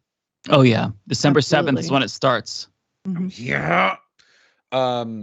I feel like this. So this is just my opinion. I don't want to be doomer or anything. I try not to be, but I have a feeling that even the best outcomes from tonight potentially are just buying time. Clean up your room. Because given enough time, you know, the Moore v. Harper decision will ensure the kind of inevitable downfall of federal democracy. Like what we're buying tonight, the best case scenario is like 2 additional years to prepare and situate ourselves, but that the actual long-term outcome is not set in stone, but at the very least not easy to shift, you know? I agree with that. It's been on my mind a lot lately, and we are buying time. I agree with that. Like my whole thought today was when I woke up, it's like this is maybe the last free and fair election because a wave of election deniers are going to sweep power across the country at different levels of government. It's not as bad, but like Moore v. Harper is still looming in the background. Like we've had a couple of election deniers go down tonight. The Secretary of State, Christina Caramo in Michigan, Carrie Lake in Arizona as governor. But Moore v. Harper could just kind of veto. Do you want to explain Moore v. Harper just so we all understand what that means? What is going on? It's basically the Supreme Court is going to take up independent state legislature theory, which empowers state legislatures to, do so much things. Like the implications are really broad and you can't say specifically, but in short, it gives legislatures the power to really appoint fake electors and kind of override the popular votes in their state. And so whether or not that's a valid legal theory will be determined by the Supreme Court. And so far, it seems like 4 of them have signaled that they are siding with it. Thomas is like a definite. So the question is, I think it's between Roberts and Gorsuch. Where are they going to go? Technically, in the Constitution, the right to determine the processes by which elections are conducted are up to the state legislators. You know, it's only really up to additional layers added on to that. That we have sort of a developed process in all these states for how their local and federal elections are conducted. The idea through the independent state legislator doctrine is that it literally is just the state legislators, which means that since the majority of states are Republican controlled in their legislators, they would be able to they wouldn't literally be able to say, oh yeah, only Republicans can win, but effectively they would have enough control over the rules that they would be able to shape that outcome. And of course, because this would also apply to the nature of the electors for the presidential election, it would encompass basically all federal elections as well as local. It's very scary stuff, and it's for that reason that during a good portion of today's stream, before I was so drunk that I was unable to even comprehend compound words or sentences, that I was talking about stuff like making sure that your passport is up to date, making sure that you have enough money saved that in case the worst happens. And I pointed out, and this applies to all of us, by the way, R.M. Brown, David Doel, Mike Figueredo, and Lance, of course, my good friend, that, generally speaking, when regimes that are authoritarian and right-leaning take power, the first ones to go are not trans people, the Jews, whatever. It's us. We are the first ones to go. And for that reason, I feel like we, more than any other group, should be, Lance, you're in Canada, so whatever. But David. We should be conscious of the fact that we are vulnerable demographics when it comes to sudden shifts. It wouldn't take much for a federal law to go, oh yeah, well, we are in violation of some federal statute on sort of anti-American, political dissemination, and we were arrested on those grounds, and it goes up from there. It's good to be careful. I don't want to diminish the feeling of the evening. Again, I am very plastered, but it's something I worry about. I'm going to be completely honest with you. If I was as drunk as you are right now, or you said you are, I would not be able to have said those sentences. You probably would have been I gotta go get some pizza, y'all. We going to Denny's or what's going on? I wouldn't be like, I'm gonna talk about how, the evolution of fascism is often marked with a whole bunch of different, preponderances. And I was like, okay, well, no, I would need me some fucking pizza.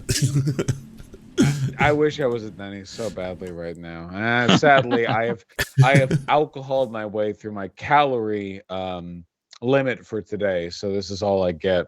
No, it just concerns me a bit. I like you said, Mike. We're buying time fundamentally, and time is valuable. Every year that we buy gives people time to prepare themselves, to make critical decisions that will determine how vulnerable they are to these these happenings. But I'm tempered a bit against optimism, because I feel like at the end of the day, the Democrats will never be willing to take the steps necessary to really cut this problem off, to really nip it in the bud, even if they're given the opportunity to.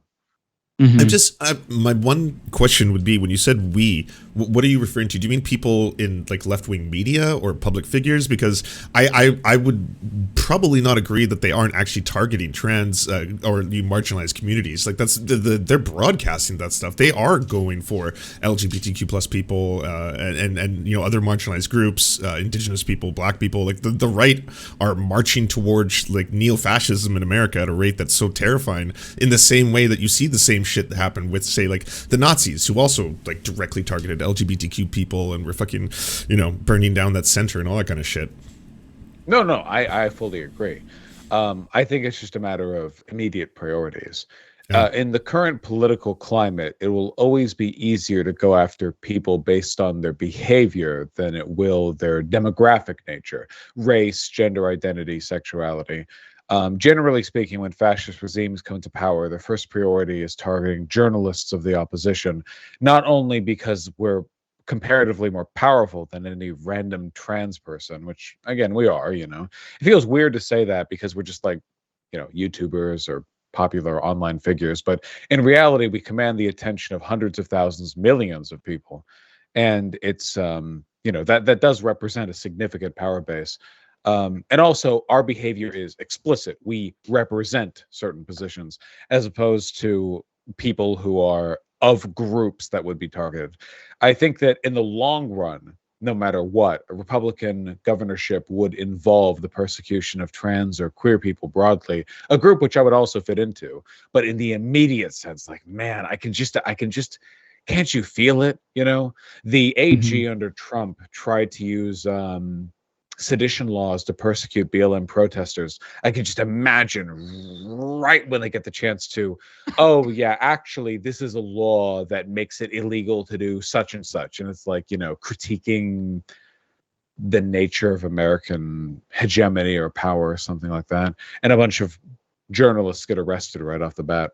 Maybe it's my paranoia, taking hold. And I am again incredibly. I want to be clear. The fact that I'm stringing together words right now is a Herculean effort. I'm putting everything into that. But I'm concerned about it.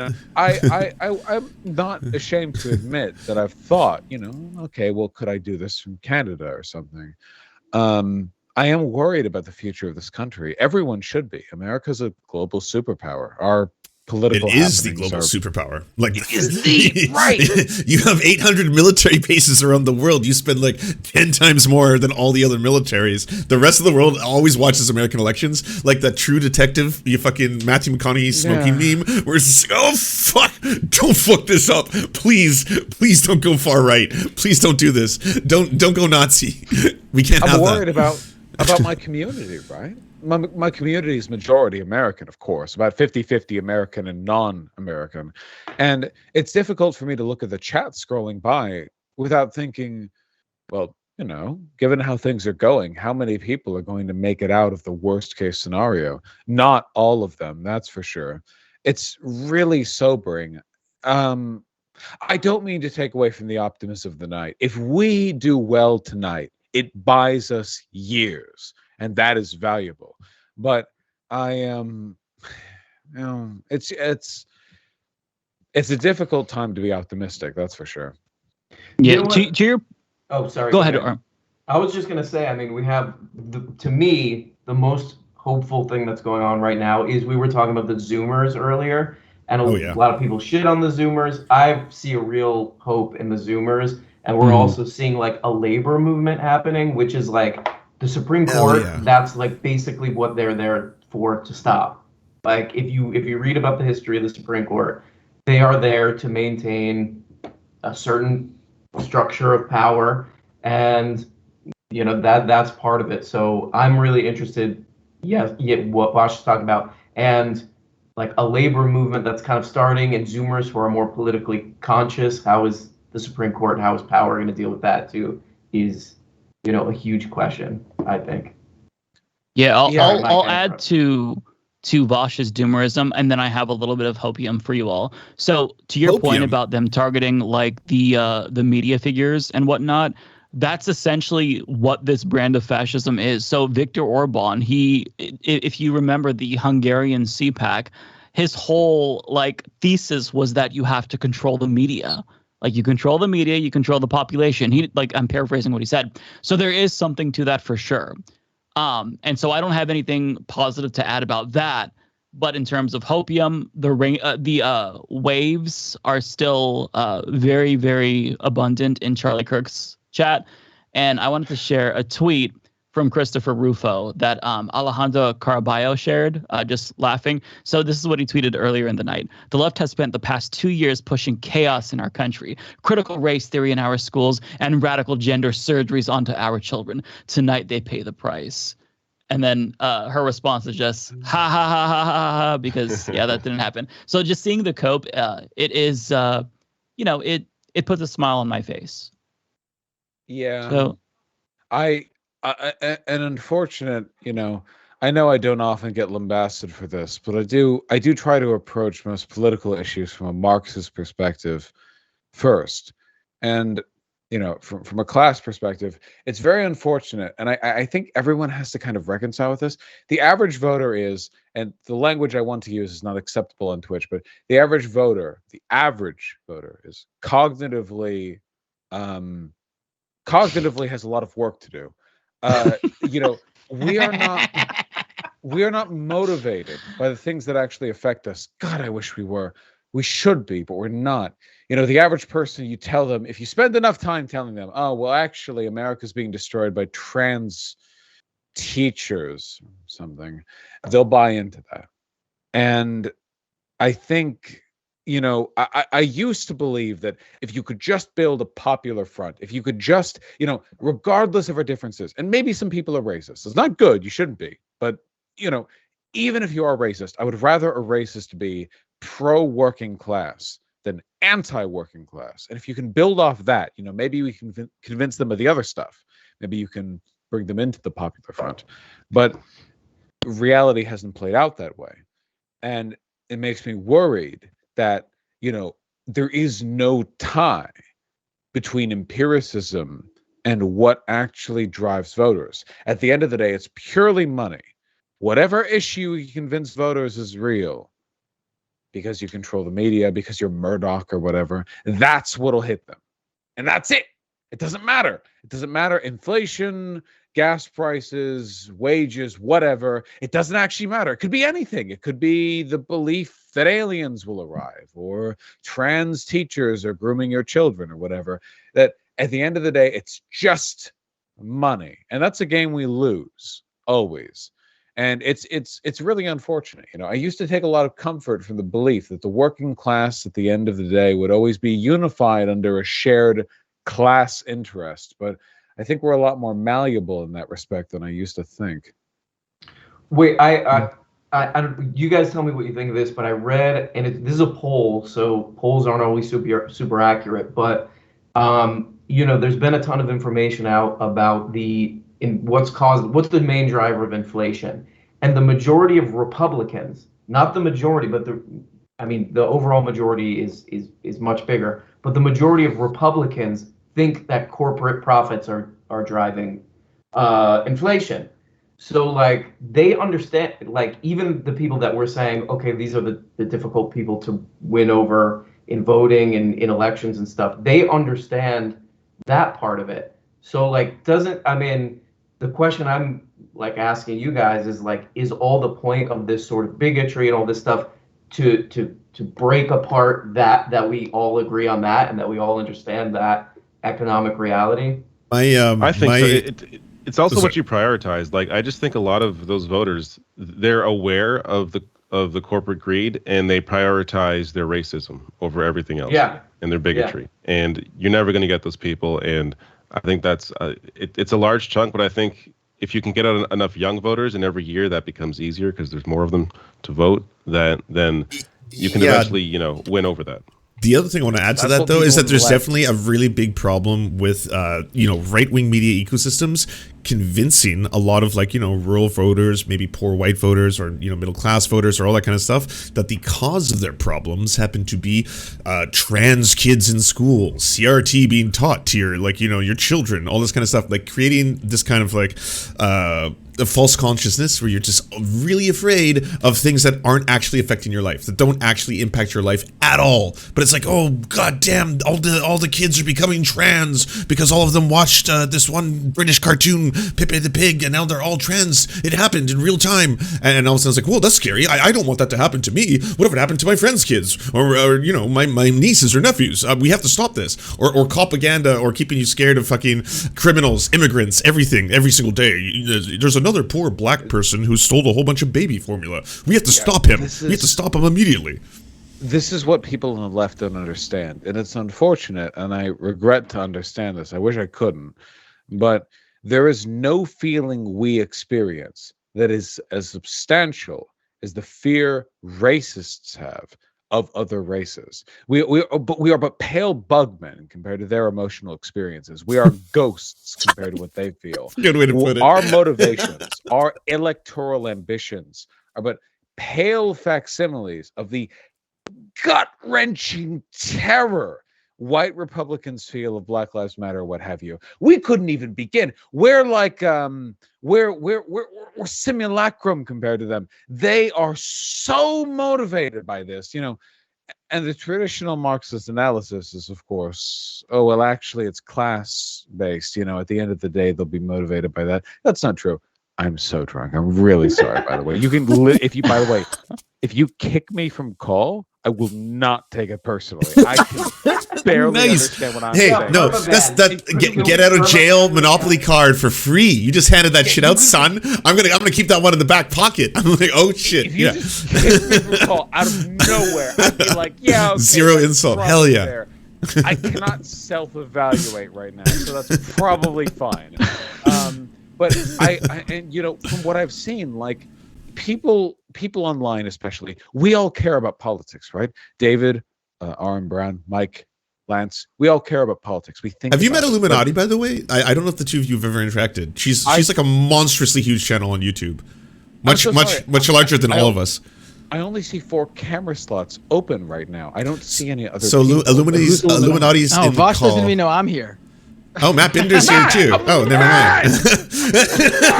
You're in the corner. Right, you're being blocked by my cam. Matt, hello. Oh my god.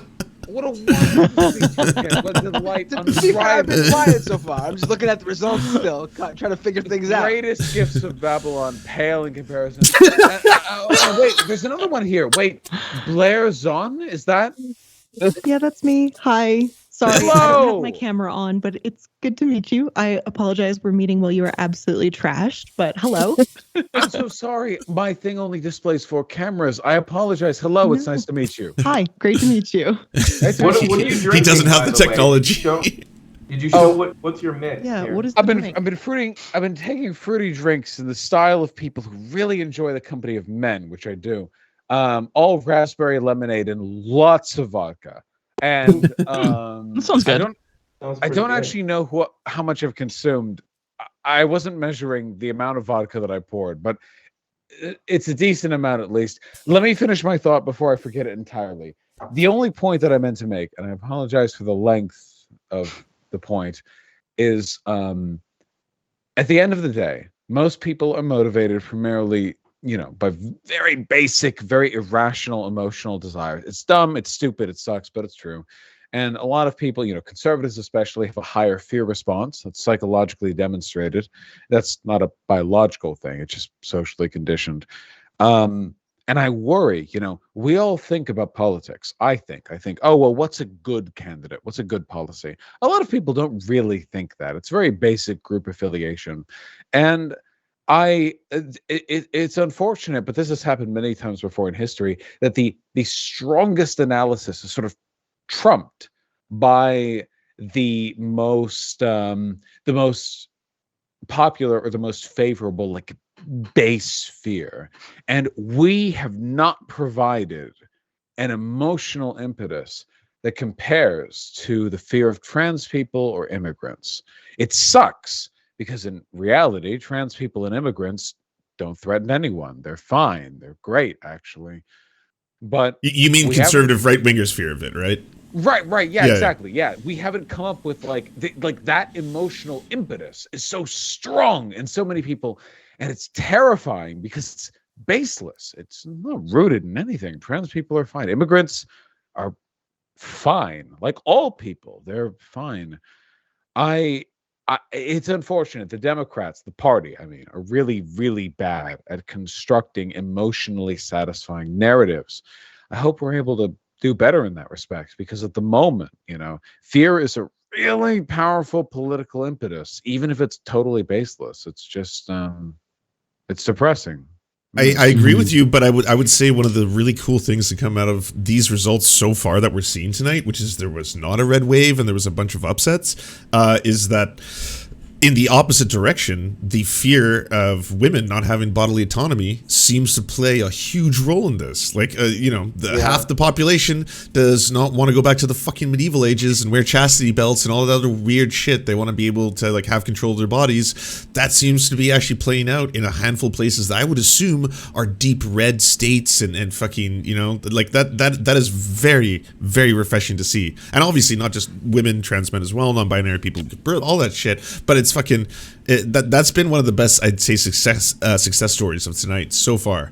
And also Lauren Boebert has got that out too. Yes, I did not expect that. That is a delight. I do I conduct Twitch appropriate language. I dislike her. Man, say that she fucking sucks. Yeah. I would never go that far. She fucking sucks. It's great language. I dislike her strongly. So I can barely even stay awake. I'm sorry. I hope we're all having a wonderful evening. Yes, absolutely. Absolutely. I woke up today anxious, stressed, and honestly about to be horrified with what I thought was going to happen to America. And it's actually been kind of refreshing to see a rebuke of a lot of that so far, and the utter sadness and depression. And okay, if you're looking at the Charlie Kirk show right now, one of the dudes has his head in his hand. He was just holding. He was literally okay. He's taking it off, but he had his head staring at the ground and had his hand wrapped around his face. It was fucking unreal. They are so fucking sad right now. Jack Pacevic has not looked up once in the past hour. You know what the vibe?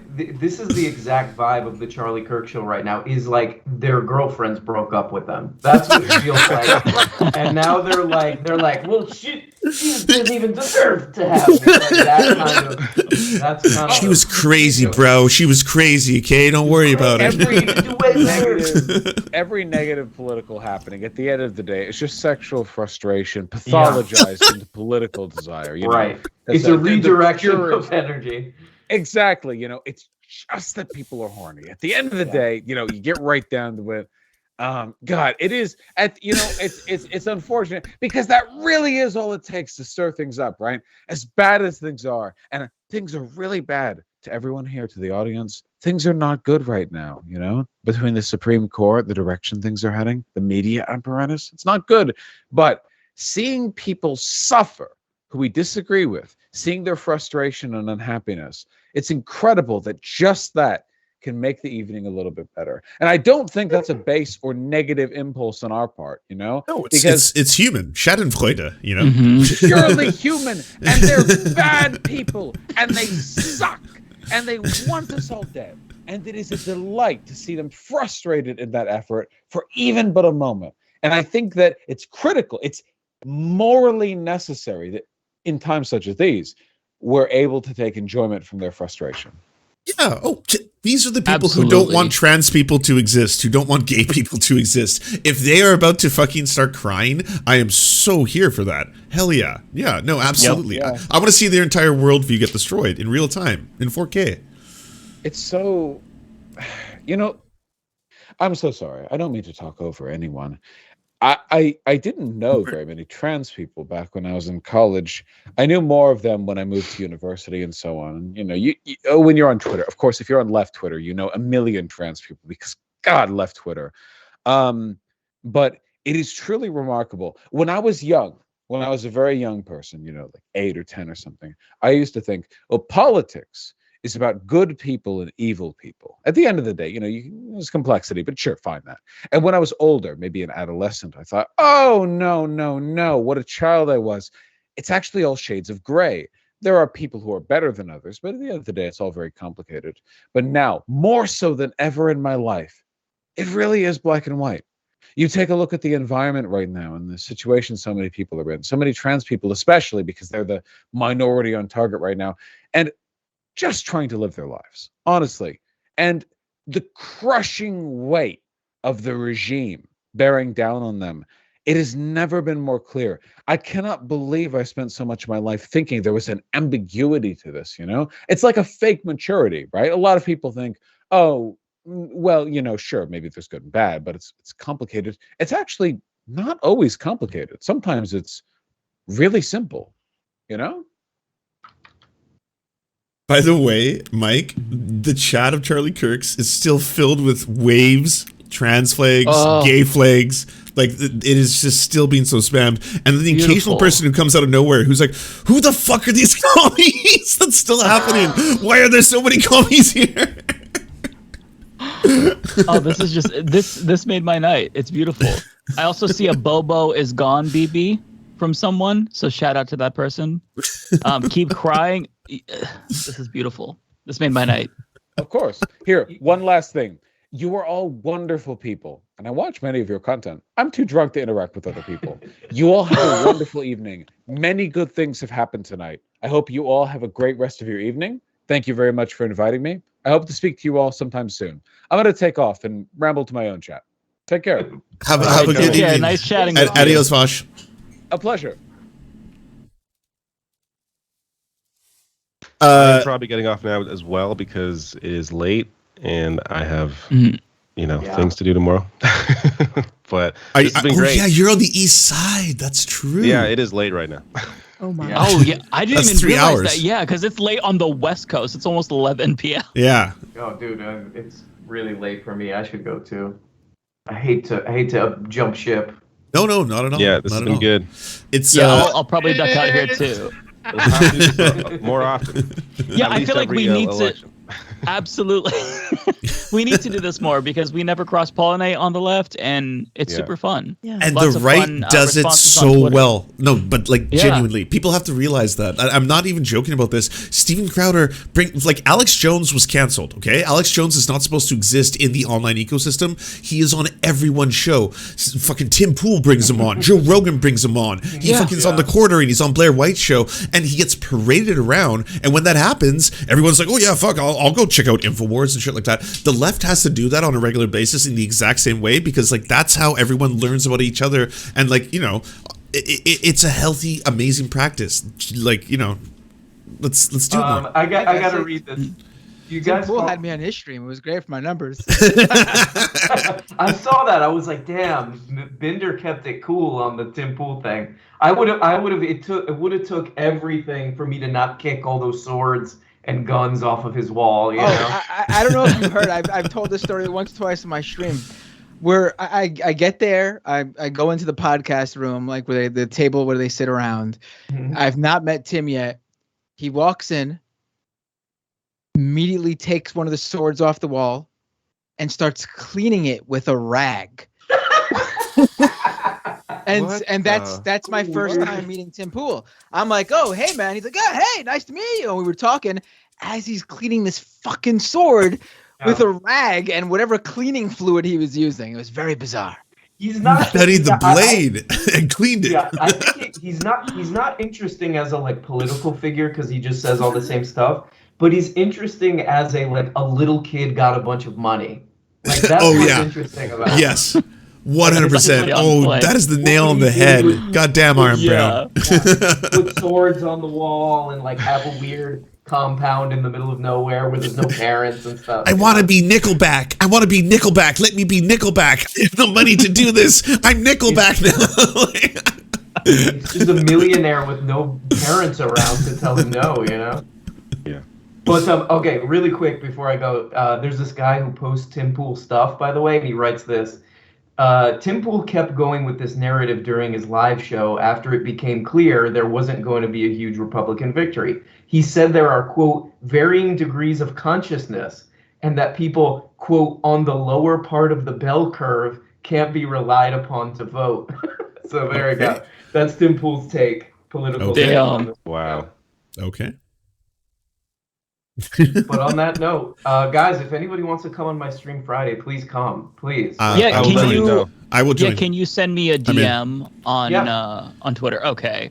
Real quick before I jump out, I just want to leave everybody with some hopium here. Nabila Islam, who was running for the Georgia Senate at the state level, she won. It was called for her.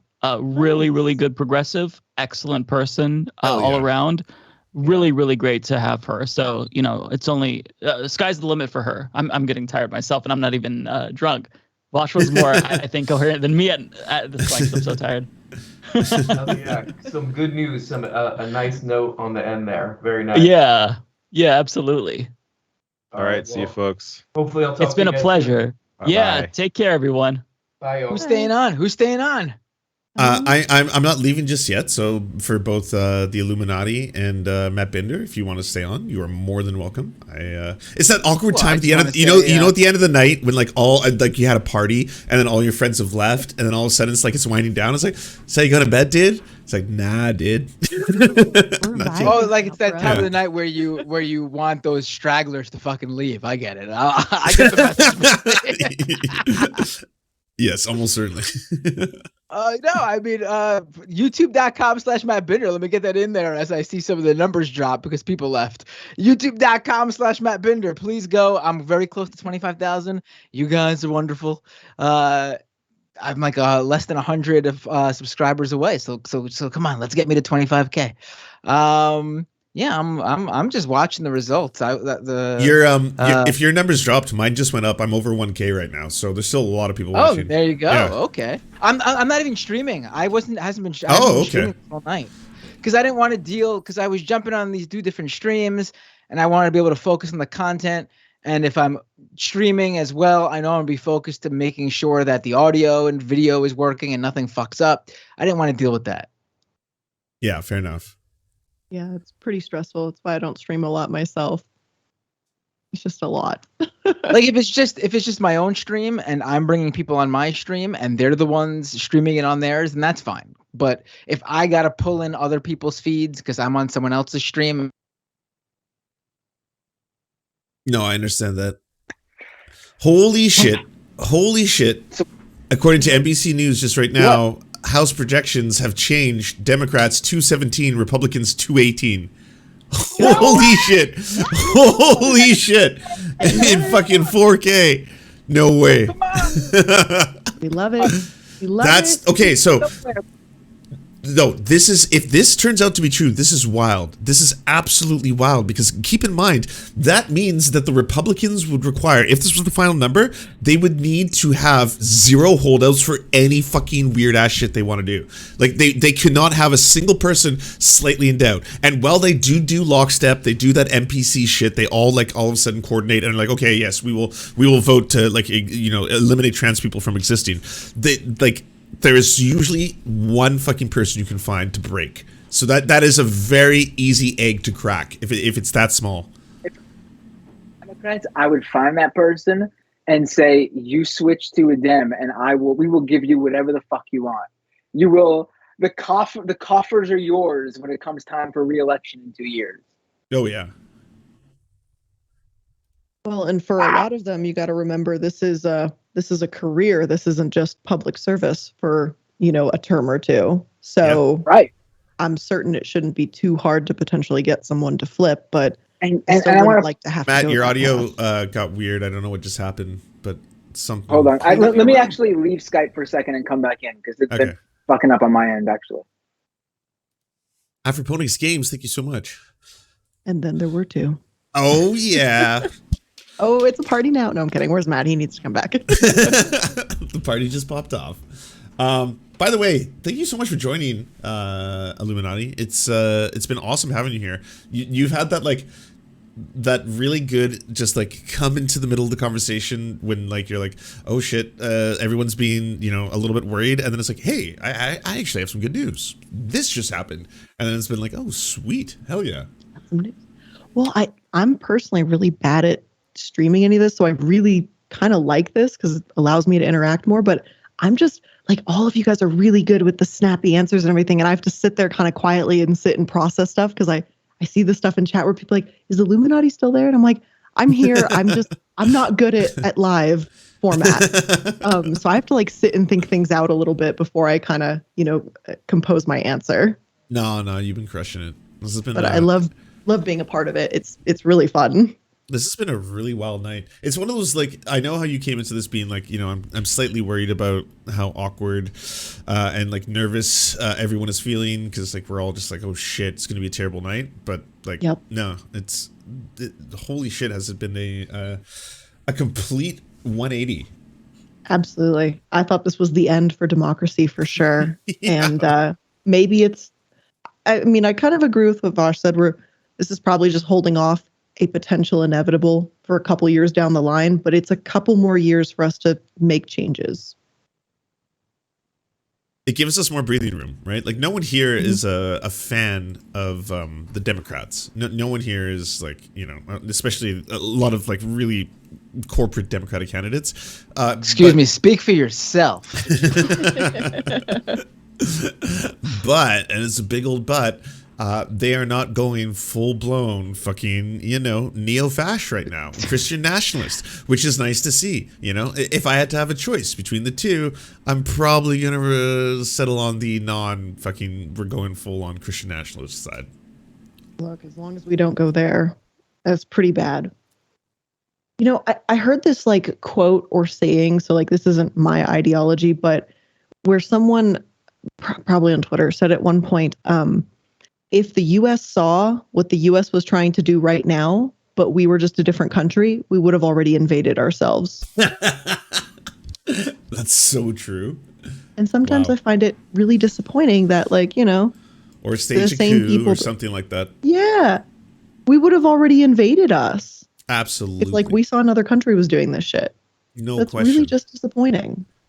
It's like, oh yeah, no, they're descending rapidly. The democracy's over. They're going to hit a civil war soon. We can influence this. It's going to be great. We have a lot of mining interests and we have a lot of oil interests. So we just, I don't know, maybe set up some kind of a coup or something like that.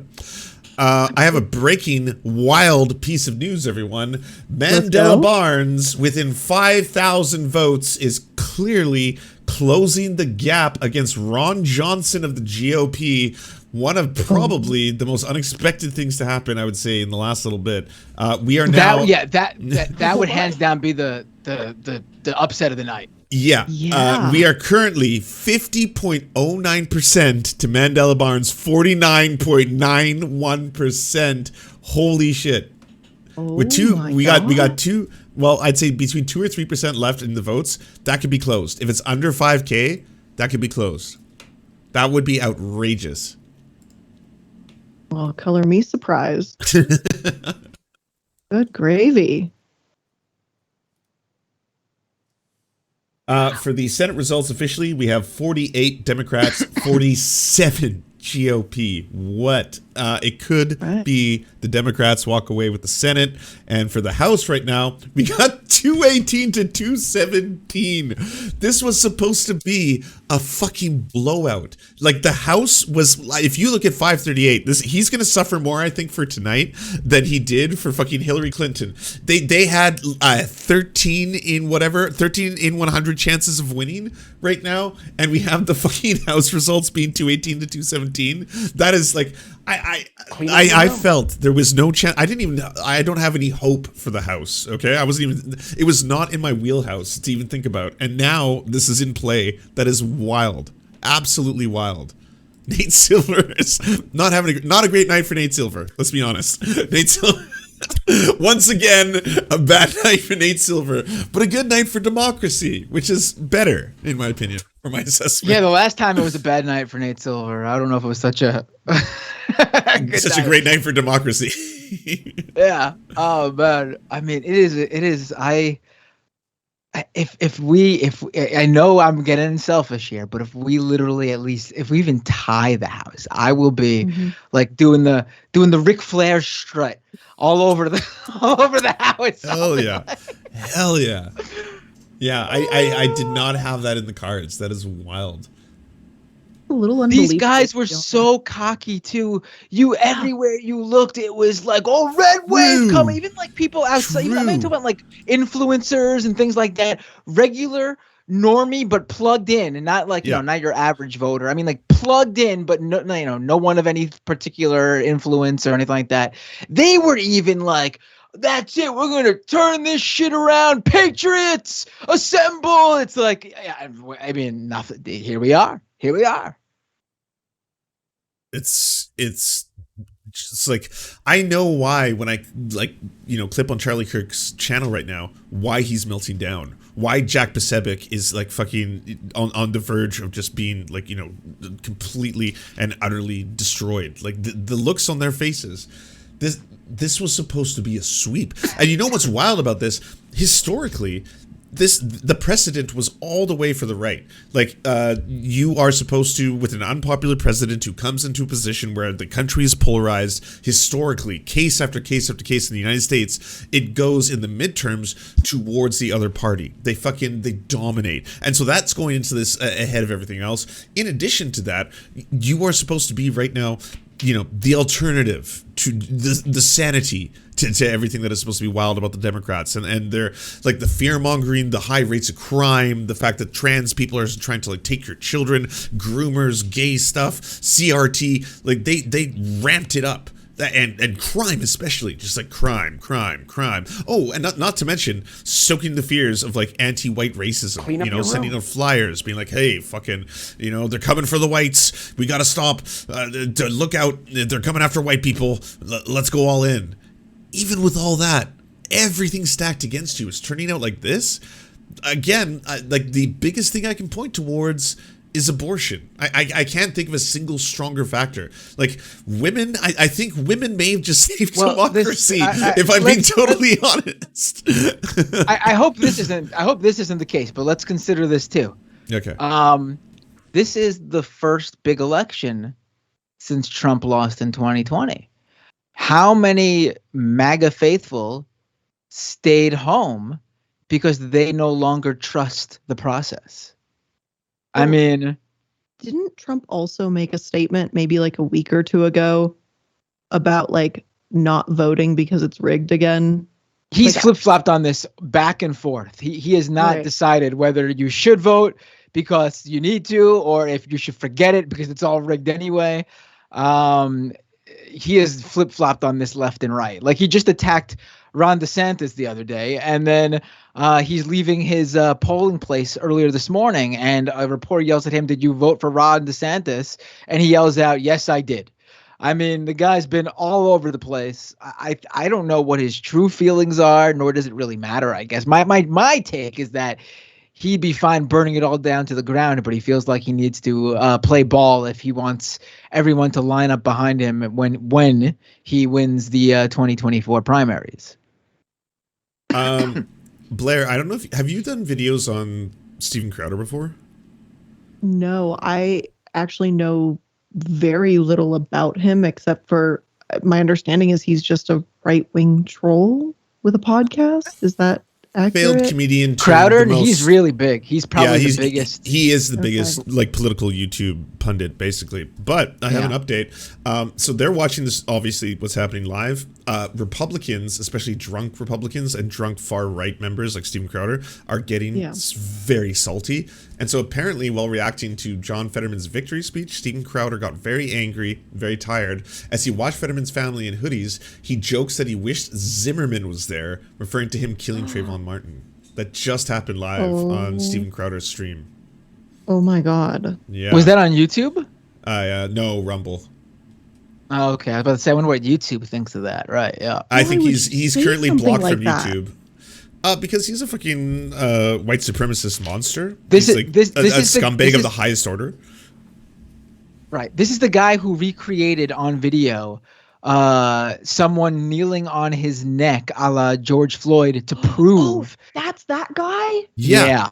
Okay, I'm so sorry. In terms of like right-wing political podcast people, I guess, or whatever, I'm not super informed, to be honest. That's not my strong. No, that's fine. I envy you. But I've seen like that clip. I remember that was like a whole big outrage moment. I didn't realize that was the same stupid motherfucker, essentially. Okay. Mm-hmm. Okay. Mm-hmm. I know who he is based on that kind of clip. Yeah, I mean, I guess that would be his claim to fame, would you say, right? Right? Oh my God, I just called you Crowder, right? Right, Lance? Oh, you call me Crowder? Oh shit, that sucks. Sorry, yes. I'll never live this down. Oh God, my voice, it's getting high pitched now. What do Oh no. If you didn't know, by the way, Illuminaughtii, he does that all the time. Like, it's so annoying to, like, he's one of the most annoying, like, it's like fucking scraping plates for me to hate watch him. But there's sometimes you gotta cover him. But he has been, like, the rap sheet on this dude, he so many times has, like, pretended to be a trans woman or pretended to be a trans person or pretended to be a woman just to mock them in like every single, shape or form, and goes to like, he'll go to a gym, he'll start being like, oh, I'm trying to work out, I'm trying to do all this kind of stuff, and then all of a sudden like will be super annoying and do this whole thing where he drops dumbbells and all this kind of stuff, and no one cares. No one cares whatsoever. He no one is like buying his bit, but he keeps going with it. He's just like, I'm a trans woman. Am I a real woman? Dropping the weights. Everyone's going to be so annoyed by what I do. And everyone's just like super nice and cool. Like, oh, can we help you out? Can we lift those weights? Because people aren't transphobic assholes. The majority of Americans understand that trans women are women. Like, it's just like, it's the weirdest fucking grossest shit on a regular basis. Sounds like it. I don't know. I mean, is he worth an episode in research? Probably. Ooh, yeah. I mean, you would be trying to take down the biggest political YouTuber. And he's gotten away with so many passes. He's like, he went after Carlos Maza, and he was calling Carlos Maza, who's like, obviously a fucking based ass, super sexy advocate for LGBTQ rights. He was like calling him a fairy and stuff like this. Like his amount of like hate speech towards gay people directed towards Carlos Maza that was tolerated was like, it was outrageous. It went on for so fucking long. So he's really bad. He's really, really bad. I'm trying to place when the last time I felt this way was. I want to say that very lovely day where everything was wonderful. It was like a few weekends before the pandemic hit. Bernie Sanders just sweeped Nevada in the primaries 2020, and that's the last time I think I felt this way. Because I don't know, with the Biden race, I don't know if anyone remembers. I'm gonna pat myself on the back though. I projected very early, like literally the day before, a very healthy Biden win. I literally got the whole map correct except for freaking Georgia. So I was feeling good that whole day. But there was like a little bit of worry. So when it hit, and it's still hitting now, it was like it felt really good. You know what I mean? Mm-hmm. I was not expecting to OD on copium today, but this is pretty unreal. I'm checking out Jack Pasevic's stream, and he's straight up like, it's so much meltdown. It's like, yesterday was the easiest day. He's got a picture of Fetterman that I guess he thinks is creepy, but I'm gonna fucking quote tweet it with a fucking picture of him crying right now. Oh dear. They really don't get that's what's truly bizarre to me. The guys who always talk about being a big tough biker dude, they don't get Fetterman. Like he's literally the perfect, like, I mean, he looks like a dude who'd beat the shit out of you outside of a biker bar or some shit. I mean, how do you not get the appeal of John Fetterman in Pennsylvania too, of all places? Update. Rick Caruso, 187,093 votes at 50.19. Karen Bass at 185,672 votes, aka 49.81. Rick Caruso is now effectively leading in that race for the Los Angeles mayor. I'm sorry, Katy Perry. It's not going as, or sorry, I'm sorry that Katy Perry voted for him, but that sucks. Well, how much vote is left? Let me click on this.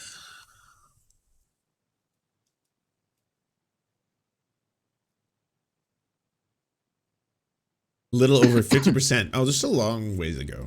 Oh yeah, I still think yeah. At that close, like 50.19 to 49.81. Yeah. There's a lot to go.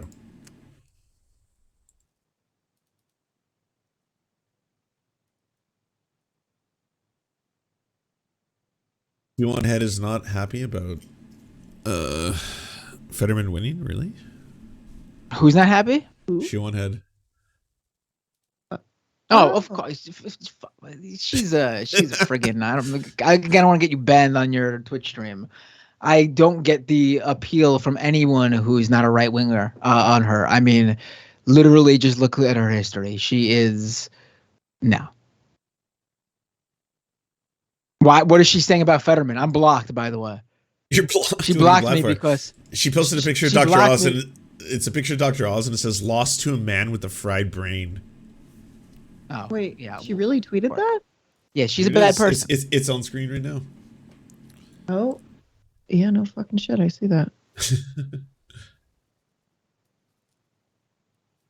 She blocked me after she called me a pedophile, and then people started knocking her for doing that, and she was shocked that she wasn't being adulated with pure love like she's used to, because apparently there's some overlap between people who like her and then also like me.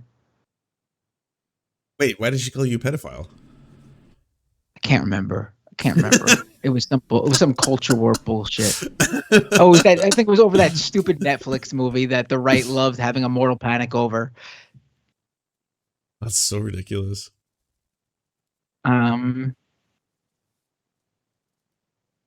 Speaking of things to have a moral panic over, do you mind if I slightly careen the topic to present a theory of mine that I've been pondering for some time about the right? I'm ready. Okay. So hear me out, because I'm actually thinking of turning this into an episode. It's currently a theory, but I think I'm onto something. I think that trad wives, that whole thing is actually just a kink. I think as in they don't actually Republicans. So would you suggest that for all Republicans or just for pundits like, say, Sargon of Akkad, who wants his little trad wife fantasy? Do you think that's just for the pundits, or overwhelmingly people who are like, I want a trad wife, it's just a kink?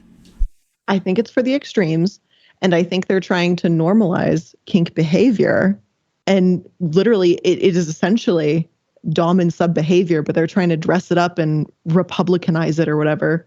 I straight up just think that they're trying to normalize kink in a Republican semi-fascist way. This is a complicated theory because this is some of my weird ass shit I think about late at night. Part of this theory, hear me out, would make it actually a good thing in terms of like, it is totally fine normalizing kink, normalizing sub dom or dom subs, all that shit. That is totally good and based if they're actually trying to do that. But part of me also feels that I feel like they're ashamed of that stuff, and they're also, or is that part of the theory?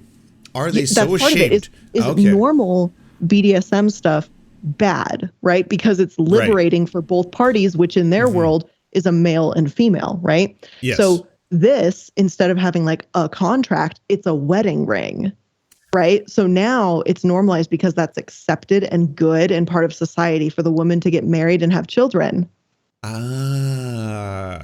But they get to mask it. They get to mask Correct. the whole thing So as I want a okay. trad wife because it's traditional family values. It produces the best outcomes. We have the 2.5 children and the dog and the house. This is all going to be amazing. But not that I'm a little fucking subby wubby and I want a little dommy daddy. And that's the dynamic that I actually crave. And so that's how they hide it.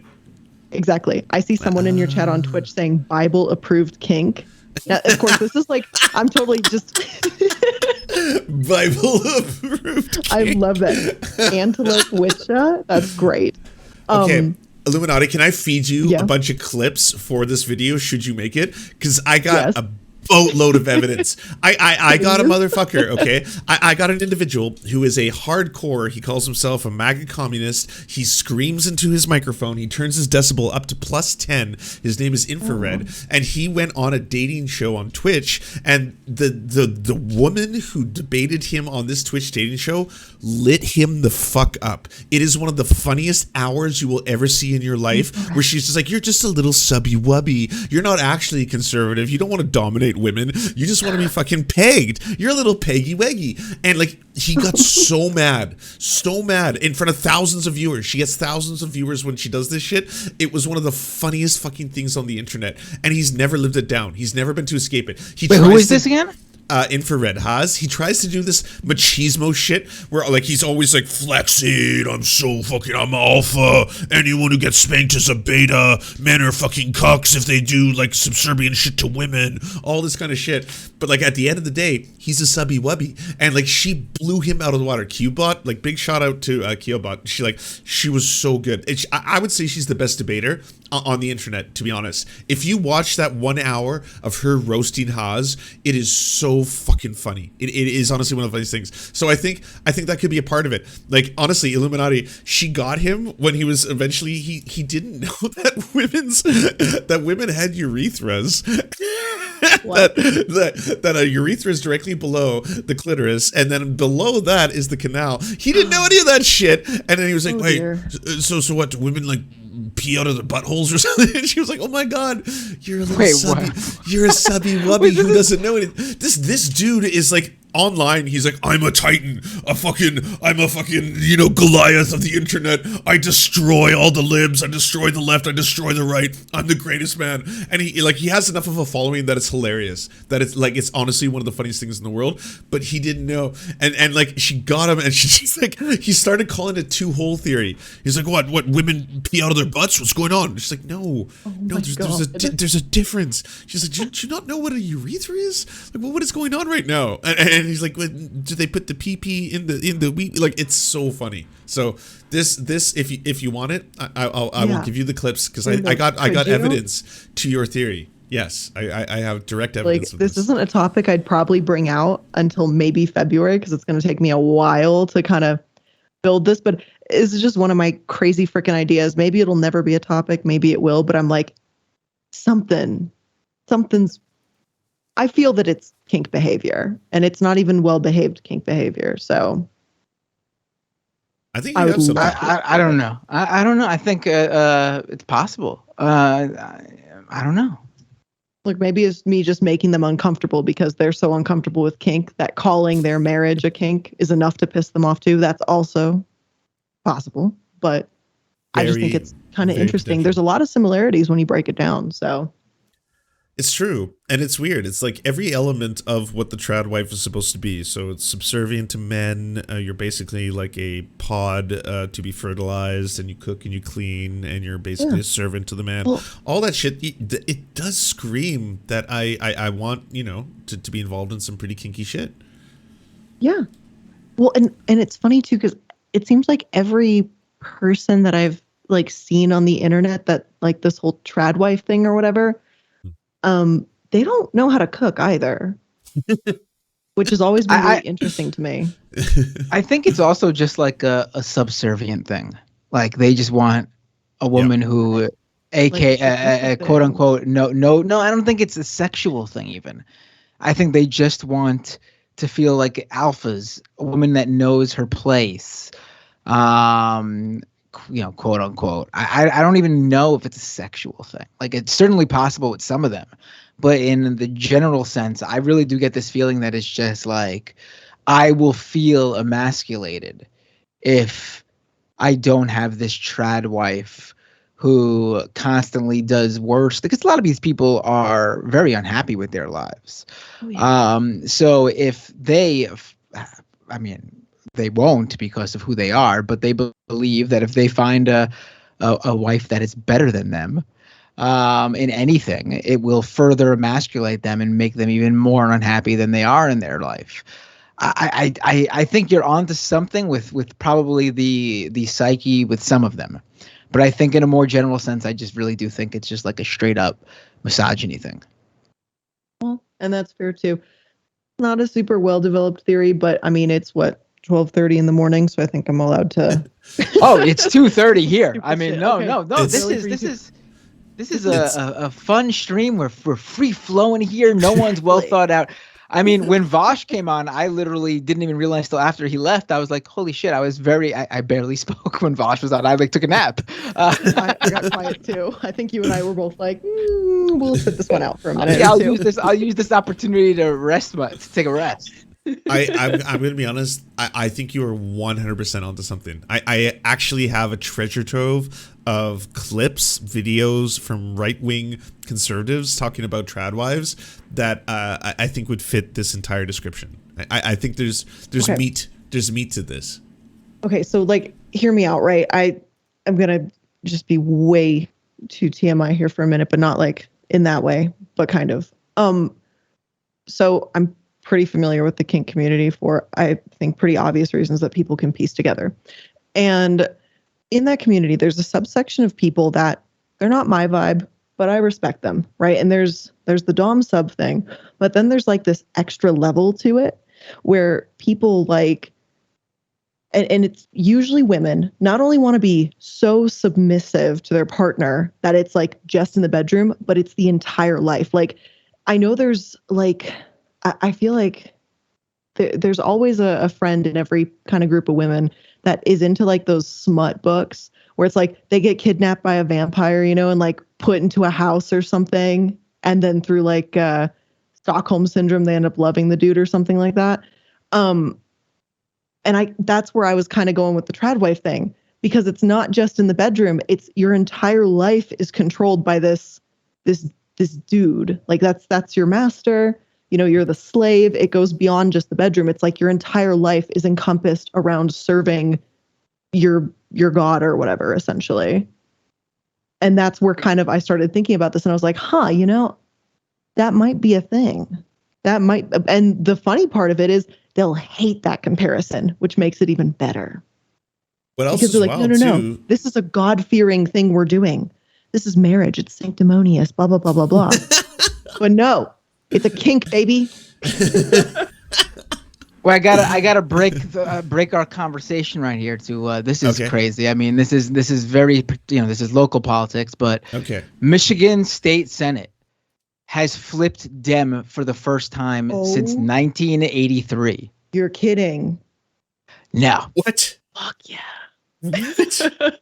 That is so sick. What? I mean, again, this is state Senate. This isn't, Michigan State Senate. God damn. What is happening tonight? This energy. Like, Jack Pacepic is pretty much crying right now. He looks disgusted. Oh, the Nazi dude. Yeah, I got a Nazi dude beside all of us. Because one of the people on Charlie Kirk's show left. There's an empty chair. Oh my God! They Clint Eastwooded. He's gone. He's just gone. Oof. And there's still waves in the chat. There's still waves.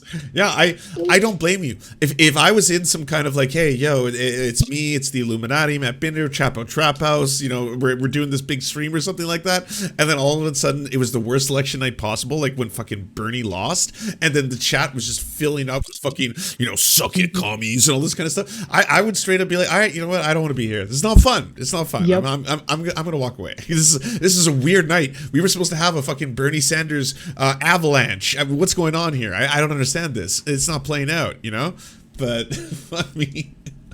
I still can't get over how they tried to attack Fetterman. It's amazing. Oh, it's amazing. Yeah. Today on Tucker Carlson, he had a doctor on who was like, he'll probably die. But for my assessment, being able to just watch videos of him, I think, in my medical opinion, he'll just drop dead and die in the middle of this fucking. Well, I mean, he won't be able to serve his entire term.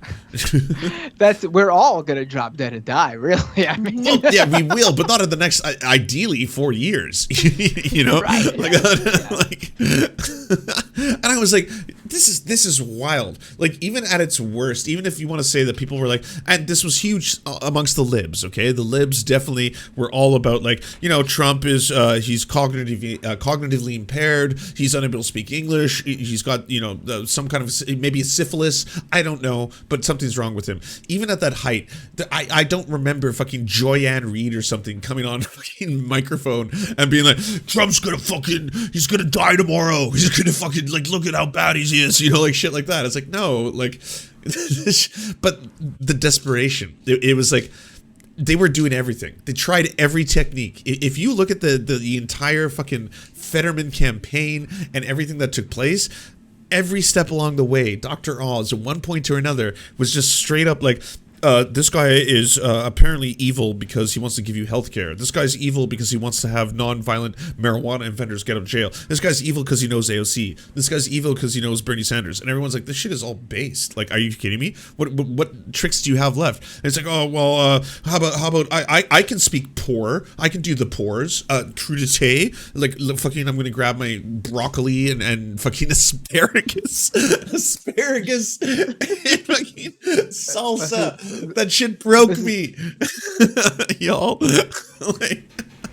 This is a funny tweet from a Fox News' White House correspondent. GOP source tells me if it wasn't clear before, it should be now. We have a Trump problem. So if I was that reporter, you know what I would follow that up with? I would ask a question. I would go, so I'd be like, what are you going to do about it, bitch? I mean, what you going to do about it? You going to step to Trump? You going to do something about it? What do you mean? You going to do shit. No one's going to do anything. That's the thing, right? I mean, it's not like they have a Trump problem where, like, Trump is literally pulling the strings. I mean, he really has no power other than a huge base. And they're too afraid to use. I mean, that is obviously a huge. It's late people. That is actually a huge PowerPoint. But I mean, if enough of these Republicans actually stood up to him, where is his base going to go? They got to vote for a party. It's not like Trump's going to go out and start his own party.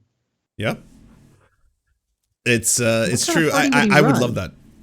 like Orange Man Party? Like, what is he gonna do, really? I mean, it would be great if he did. Honestly, it would be the best thing that could ever possibly happen to Democrats. It would really split the Republicans and give Dems an opportunity to finally take seats. Yep. Yeah.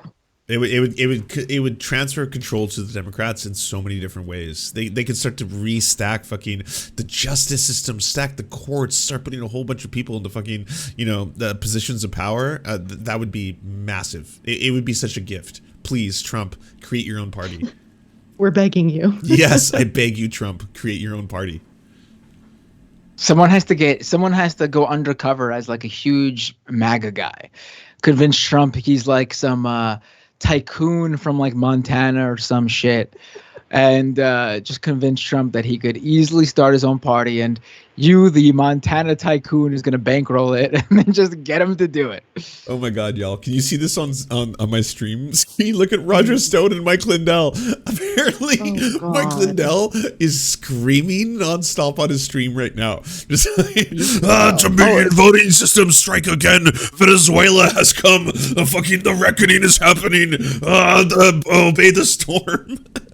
Zachary Patrizzo from Daily Beast said that earlier Mike Lindell said he will not go to sleep tonight until we win. So we're going to have a funeral for Mike Lindell when he eventually dies from sleep deprivation, because that ain't happening, buddy. Oh, my pillow guy is never gonna sleep again. Oh, that's poetic. Oh, I didn't even think that. My pillow guy. I mean, he's really not gonna sleep either. That man's got to be back on the cocaine or something. I didn't even think of that. My Excuse me, Blair. It was not cocaine. It was crack cocaine. We have to be very clear about this. All right, it was the Rob Ford special.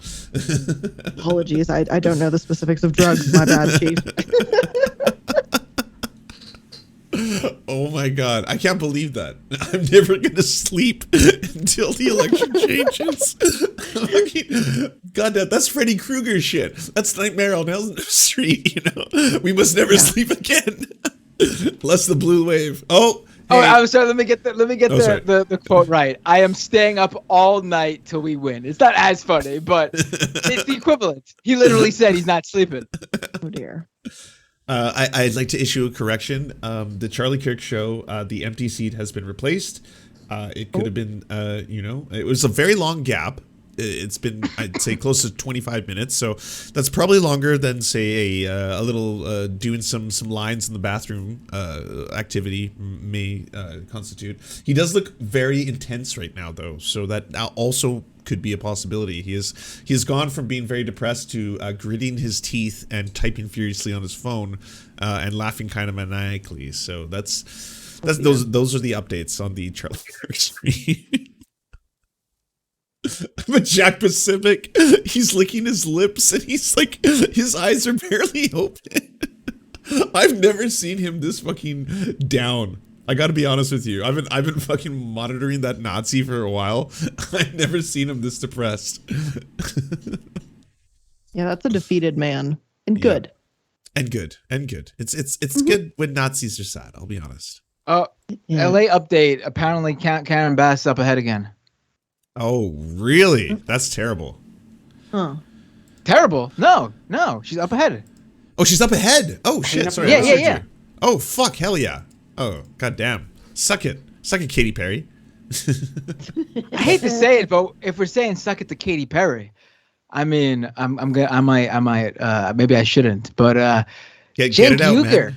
Cenk Uygur is running on this one too. I'm not gonna say suck it, Cenk, because I'll give him not a pass, but. Okay, so Matt, I've been streaming for almost 8 hours. We had Olayemi on the show earlier. She was ripping into TYT. She was ruthless. Like she was just fucking popping off, and it was like it was hilarious. It was honestly one of the funniest things ever. I mean, I don't know what he's thinking. I mean, hey, God, I don't know. If there's one person I know that can solve the problem of homelessness in LA, it's basically a far right real estate billionaire. It just makes sense. On paper, homelessness, far right real estate billionaire. They have the homelessness in their minds and hearts. They will be the ones to fix that shit. You know? You know what? I'm gonna say it. I'm gonna say it. Suck it, Jack.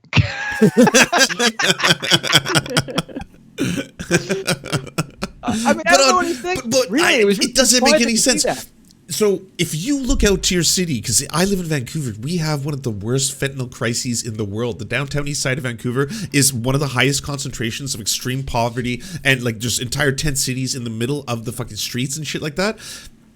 This is capitalism. You are looking at the status quo. You are seeing the system working as it does. This is not socialism. This is not a more equitable system. This is fucking 100% the system working as it does. When rent prices increase, when inflation increases, when all this stuff happens, more homeless people get created. More homeless people, yes, are going to be in an environment where they do more drugs. It's like, it's so fucking, the writing is on the wall. And so if you see that in LA, in what way, shape, or form do you think a person is going to come along who's a real estate billionaire, right-winger, whose idea to solve homelessness in LA, by the way, is to put all the homeless people of LA in a military bunker? The military bunker has a maximum human capacity of 4,000. There's 30,000 fucking homeless.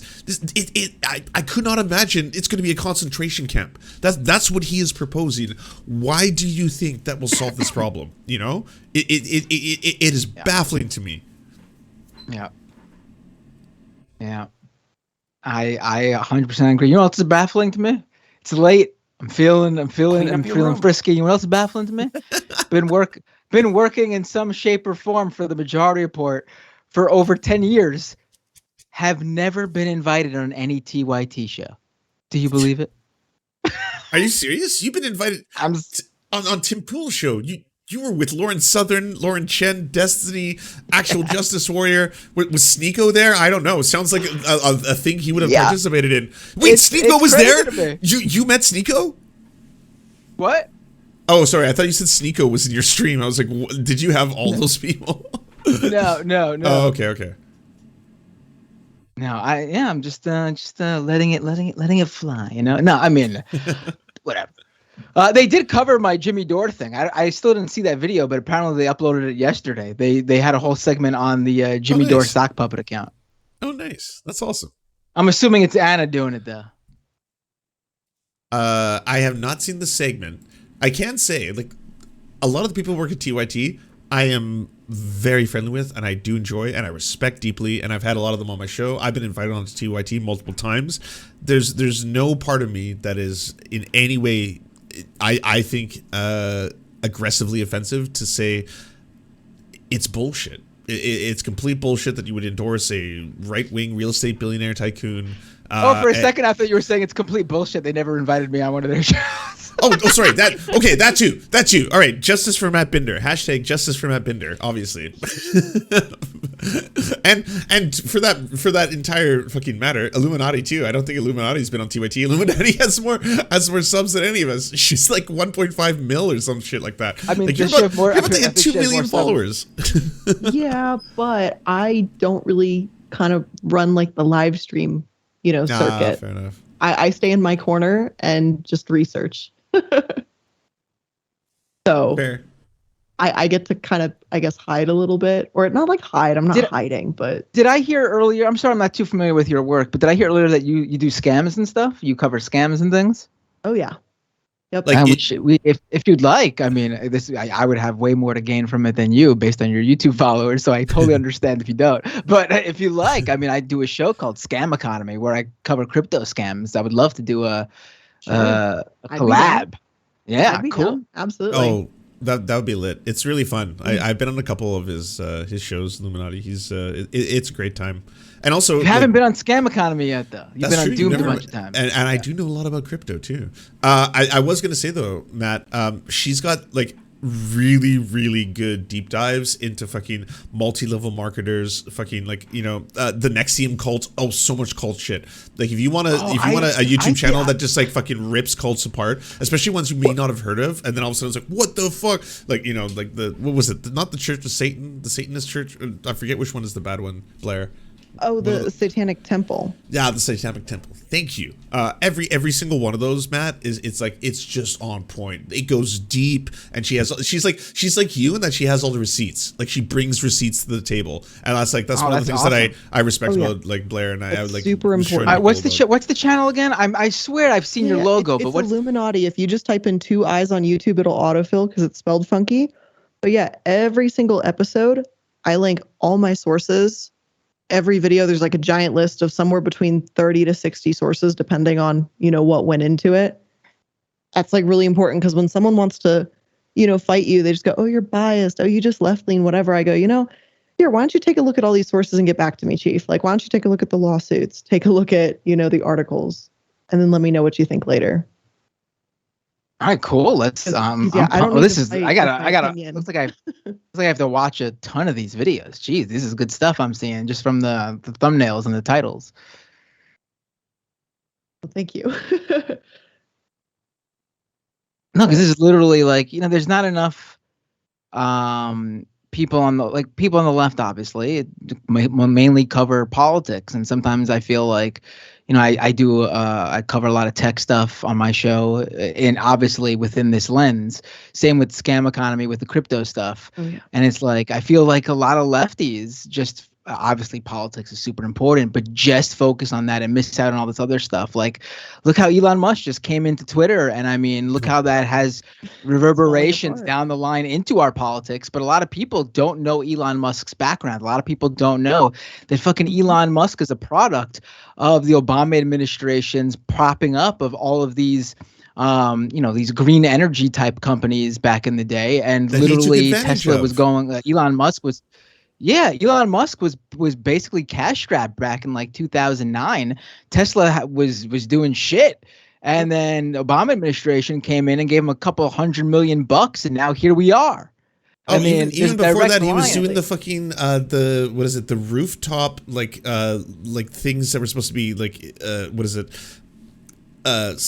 sun powered shingles. It was something like that effect. Tesla solar or whatever. Yes, and he sold so many people on this idea where he didn't even invent the technology, and it was bullshit. The things would light on fucking fire. But once again, he just did that thing where he's a good salesman. He's like Trump. He's like a Donald Trump who's able to sell people on this idea, and then all of a sudden, like, people invest tons of money into it, and the shit literally lights on fire. And like Tesla didn't invent it, just comes on board, takes it over, and all of a sudden takes credit for being this like super huge IQ brain genius. Well, even the company that made him rich though, X.com, it wasn't doing so hot, and it had to be brought into PayPal, where Elon Musk then became part of that, like the people leading PayPal, and he was so bad at his fucking job there, they cut him loose.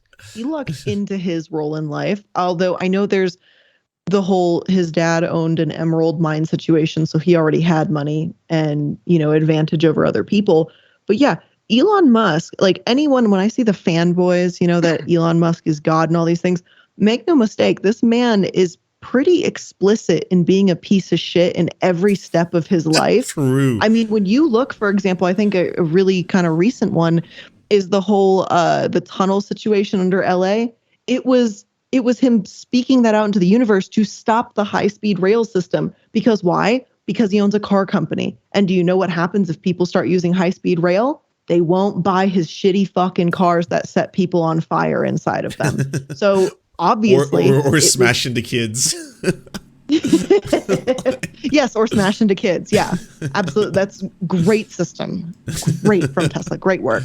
But yeah, no, this dude has literally everything was always for his own self-actualization and for his own bank account. And so when I have seen all these people that just fanboy over him, I'm like, you realize he literally would not give a shit if a 3 Series ran you over. Like, just let's be frank. Absolutely not.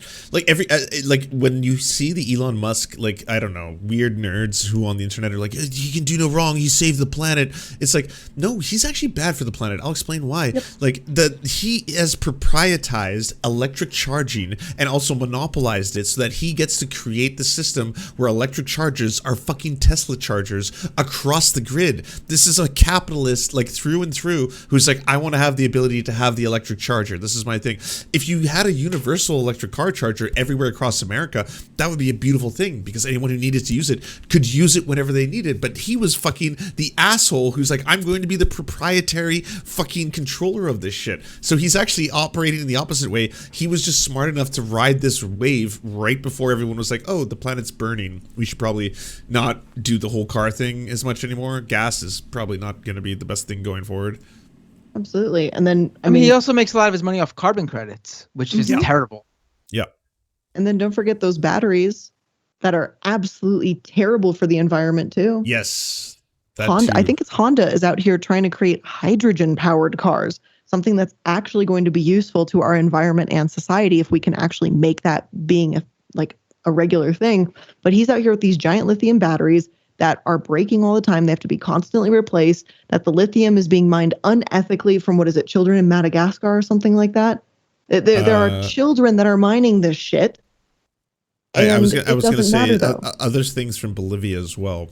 He's definitely specifically mining stuff from Bolivia. Also, but one thing you guys are undermining here. You're not giving him credit for. He needs those batteries because without them, you can't sell a car with the wonderful extra feature of exploding. You got a point. You got a point. How can you sell a car that explodes if you don't have shit batteries? You've got a point. So I don't know if we've announced this yet, but we have a breaking thing. Democrats have flipped the entire state Senate of Michigan. You're kidding. I said that. You said that? Okay, okay. All right. Okay. That was the first time since 1983, remember? Right. Okay. I just got another one. Sorry, it's shocking every time I hear it, though. I know.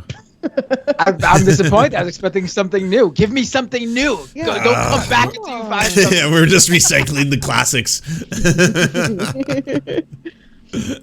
Oh, yeah, and I'm not done with Elon Musk. One more thing about his fucking shitty cars. Sorry. Yes. I got a lot of hate for him. Vegan leather. It's fucking plastic. Idiots. I'm so over that shit. Sorry. Wait, he pushes vegan leather? Yes, he says his cars are vegan leather. It's fucking plastic byproduct.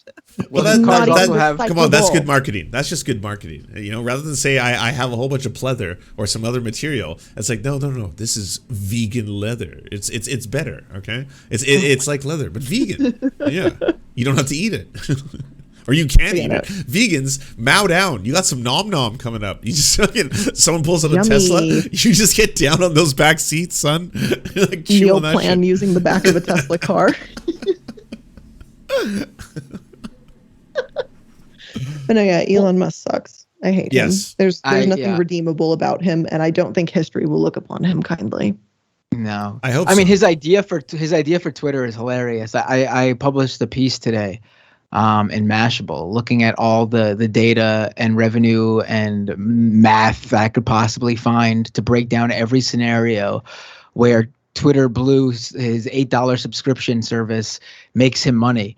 And in literally no scenario does it even make up like a single-digit percentage point of the money he would need to make up for the advertising losses. So like wait, you did the Doctor Strange thing from the Marvel movies where you're like, I have calculated every possible reality and I've come to the conclusion that with absolute certainty there is no possible reality in which Elon Musk makes any money off subscription services. Even in the best case scenario where he outdoes every single similar projection possible of what a social media subscription service could generate revenue-wise, he would not be able to do it. He's literally walking a impossible path. Yeah. Let's put it this way: like Twitter's 2021 ad revenue, just 2021 ad revenue was 4.5, I think, 4.8, something like that. 4-point-something billion just 2021. Data licensing, like companies that pay to, get the fire hose of the stream and all this and use the stuff on their whatever. Data licensing generated something like $500-something million.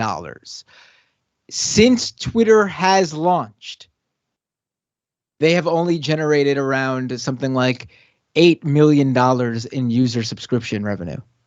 Jeez. Like it is, and Twitter, to the original Twitter Blue, the one that started out at like $3 and then went up to like $5, that's been around for like a year and a half now. That's so wild. And like it's less than, what is it, 1% conversion? Like I think if there's 100,000 plus Twitter Blue users, there's like what, 270 million Twitter users. So you're well, there's 238 million Twitter users. Okay.